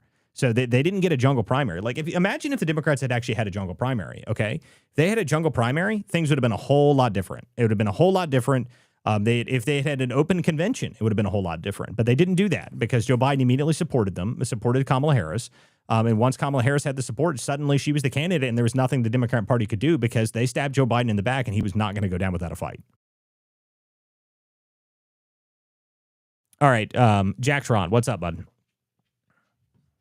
Hey, I'm coming to you from Jersey. So first off, polling there has been interesting. It seems the two candidates are now neck and neck there. So it's going to be a tight race. But there's also a couple other stories that I could fire off real quick if that's all right with you. Yeah, what's up? Yeah. All right. So first off, we got this little fight going on between AOC and Riley Gaines. Riley Gaines challenged her to a debate. AOC chickens out. Then we have this little clip on CNN where Jasmine Crockett is talking. Actually, normally she drops the ghetto accent with Caitlin Collins. And then Caitlin Collins proceeds to fact check her on the government shutdown, which I thought was interesting. And then this last story I got for you here is this Lawrence O'Donnell just having a psychotic break.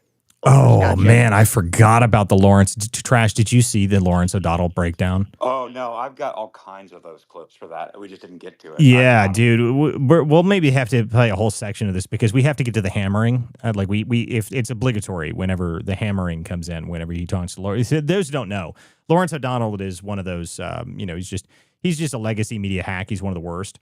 But at one point when he was on his show, he just starts screaming randomly because he heard some weird noises in his earpiece, and he's just yelling at the cameraman like, "Who is hammering back there? Stop your hammering! Stop the hammering!" It's hysterical. Oh, I remember that. Oh, it's glorious. But just recently he was having yet again another melty, freaking out and pissing off people. So I got to see the hammering clip again, which was just very entertaining because he gets very, very angry.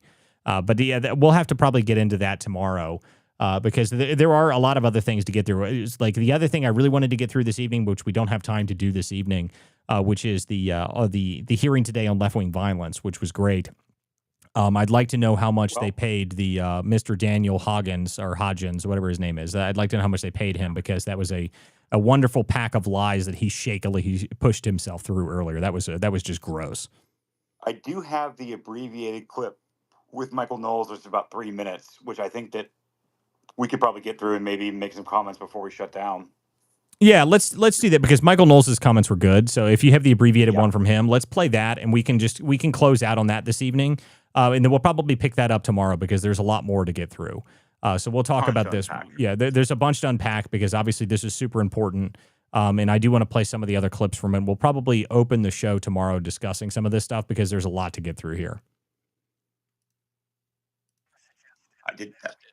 Political violence, which surely we must all do. But then he suggested that we not try to pinpoint exactly which side the violence comes from. This seems to me confusing and misbegotten, as one cannot solve a problem if one does not know where the problem lies. In light of the murder of my friend Charlie Kirk by a leftist assassin, I am gratified to see that at least some members of our federal legislature are now confronting the consistent and escalating pattern of left-wing terrorism in the country.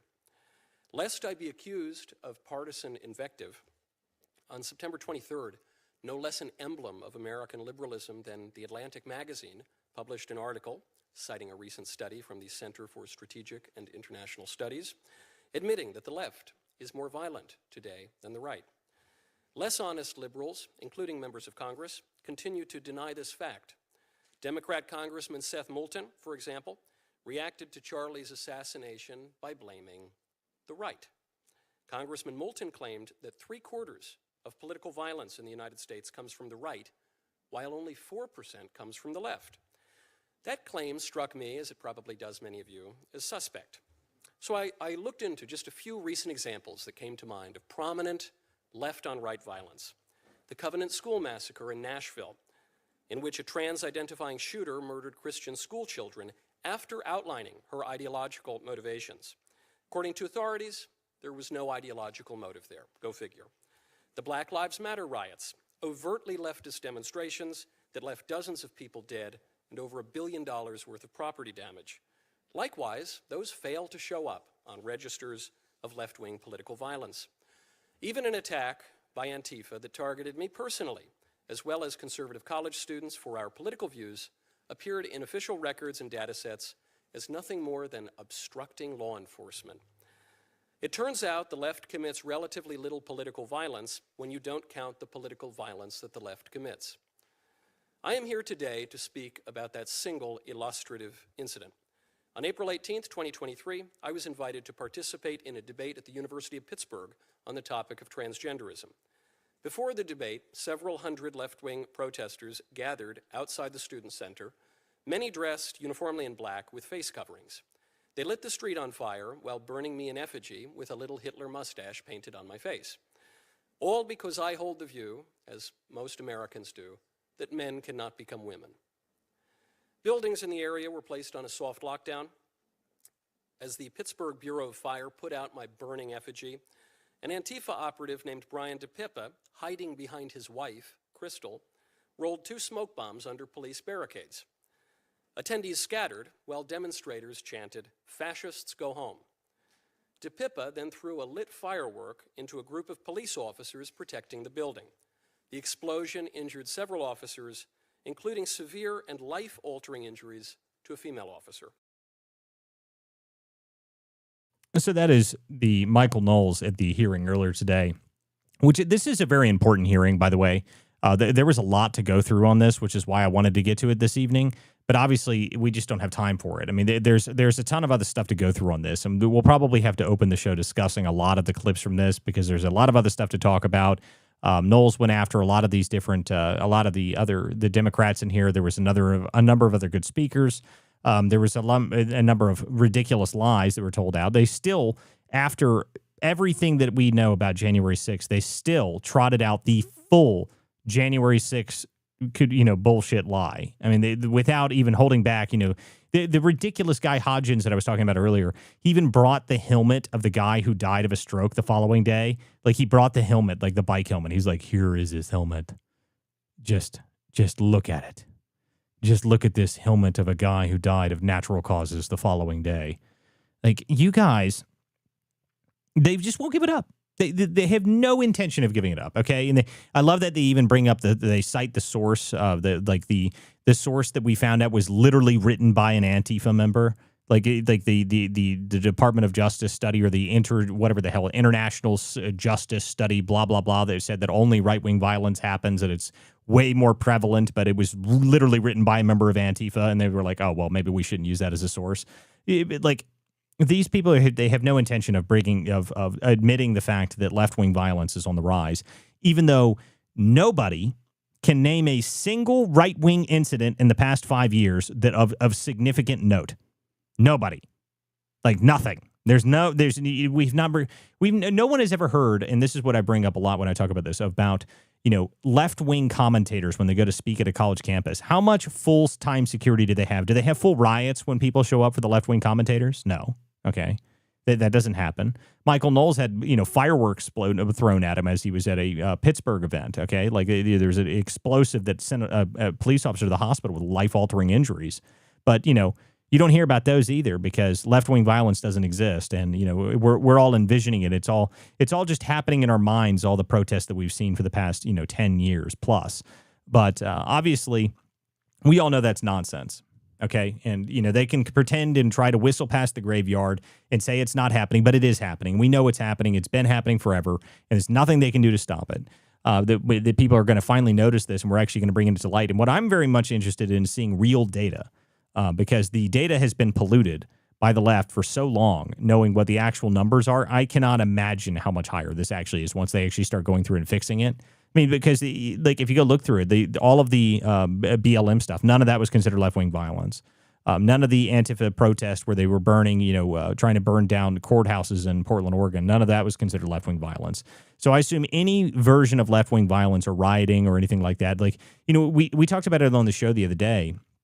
When I was telling people about the battle for Berkeley, the battle for Berkeley, where it's just a whole city was in a full-on fist fight for like 7 hours and there was no police. Like that happened in an American city. Like these are the crazy things that they completely ignored. Most people don't even know that it existed because they weren't covered by the mainstream media at all. And the new media wasn't really big enough back then to be even to talk about it. This stuff has existed forever. And they pretend it's not happening, and it is happening. And I'm glad that we're actually going to start bringing it out because it's important. Because, you talk about someone like Michael Knowles or someone like Matt Walsh who have consistent death threats against their life every single day, to the point that they have to have full-time security to guard their families because people are trying to kill them on a regular basis. This stuff is crazy. But this is the world we live in, and it's gotten so out of hand that people actually take it as part of normal life now, which is insane to me. Which is just insane to me. I mean, the left has gone so out of control, and they've had absolutely no pushback against them for so long that they just don't care.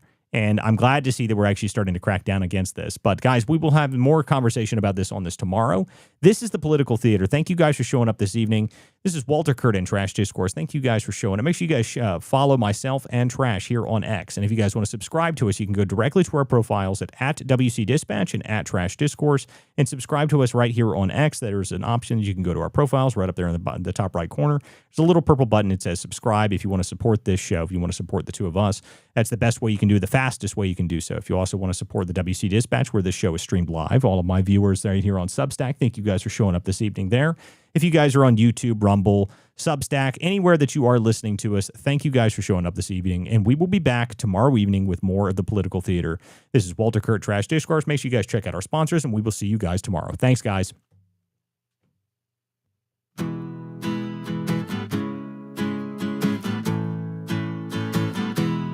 Some folks are born with a liberty spark, their hearts beat red, white, and blue. When the anchors sneer and the cameras bark, they turn the lens right back at you. Truth bound, ain't for sale, ain't for sale. We're not the party line sons, no, we ain't for sale, ain't for sale. We're the vigilant ones, so.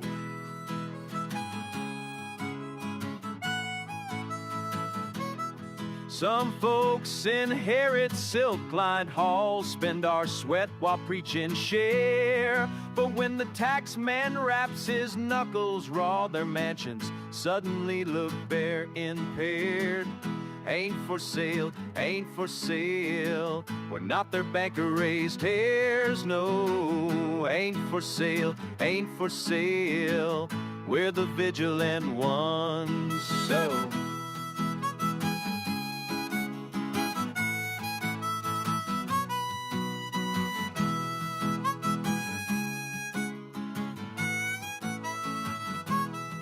Yeah, some paint stars on press room lies and send the common men to toil. Ask them, how much truth will you trade tonight? They mutter, more noise, more noise, more noise. Ain't for sale, ain't for sale. Not the theater's pawn's friend. It ain't for sale, ain't for sale. We're America's steadfast one. No, we won't be spun.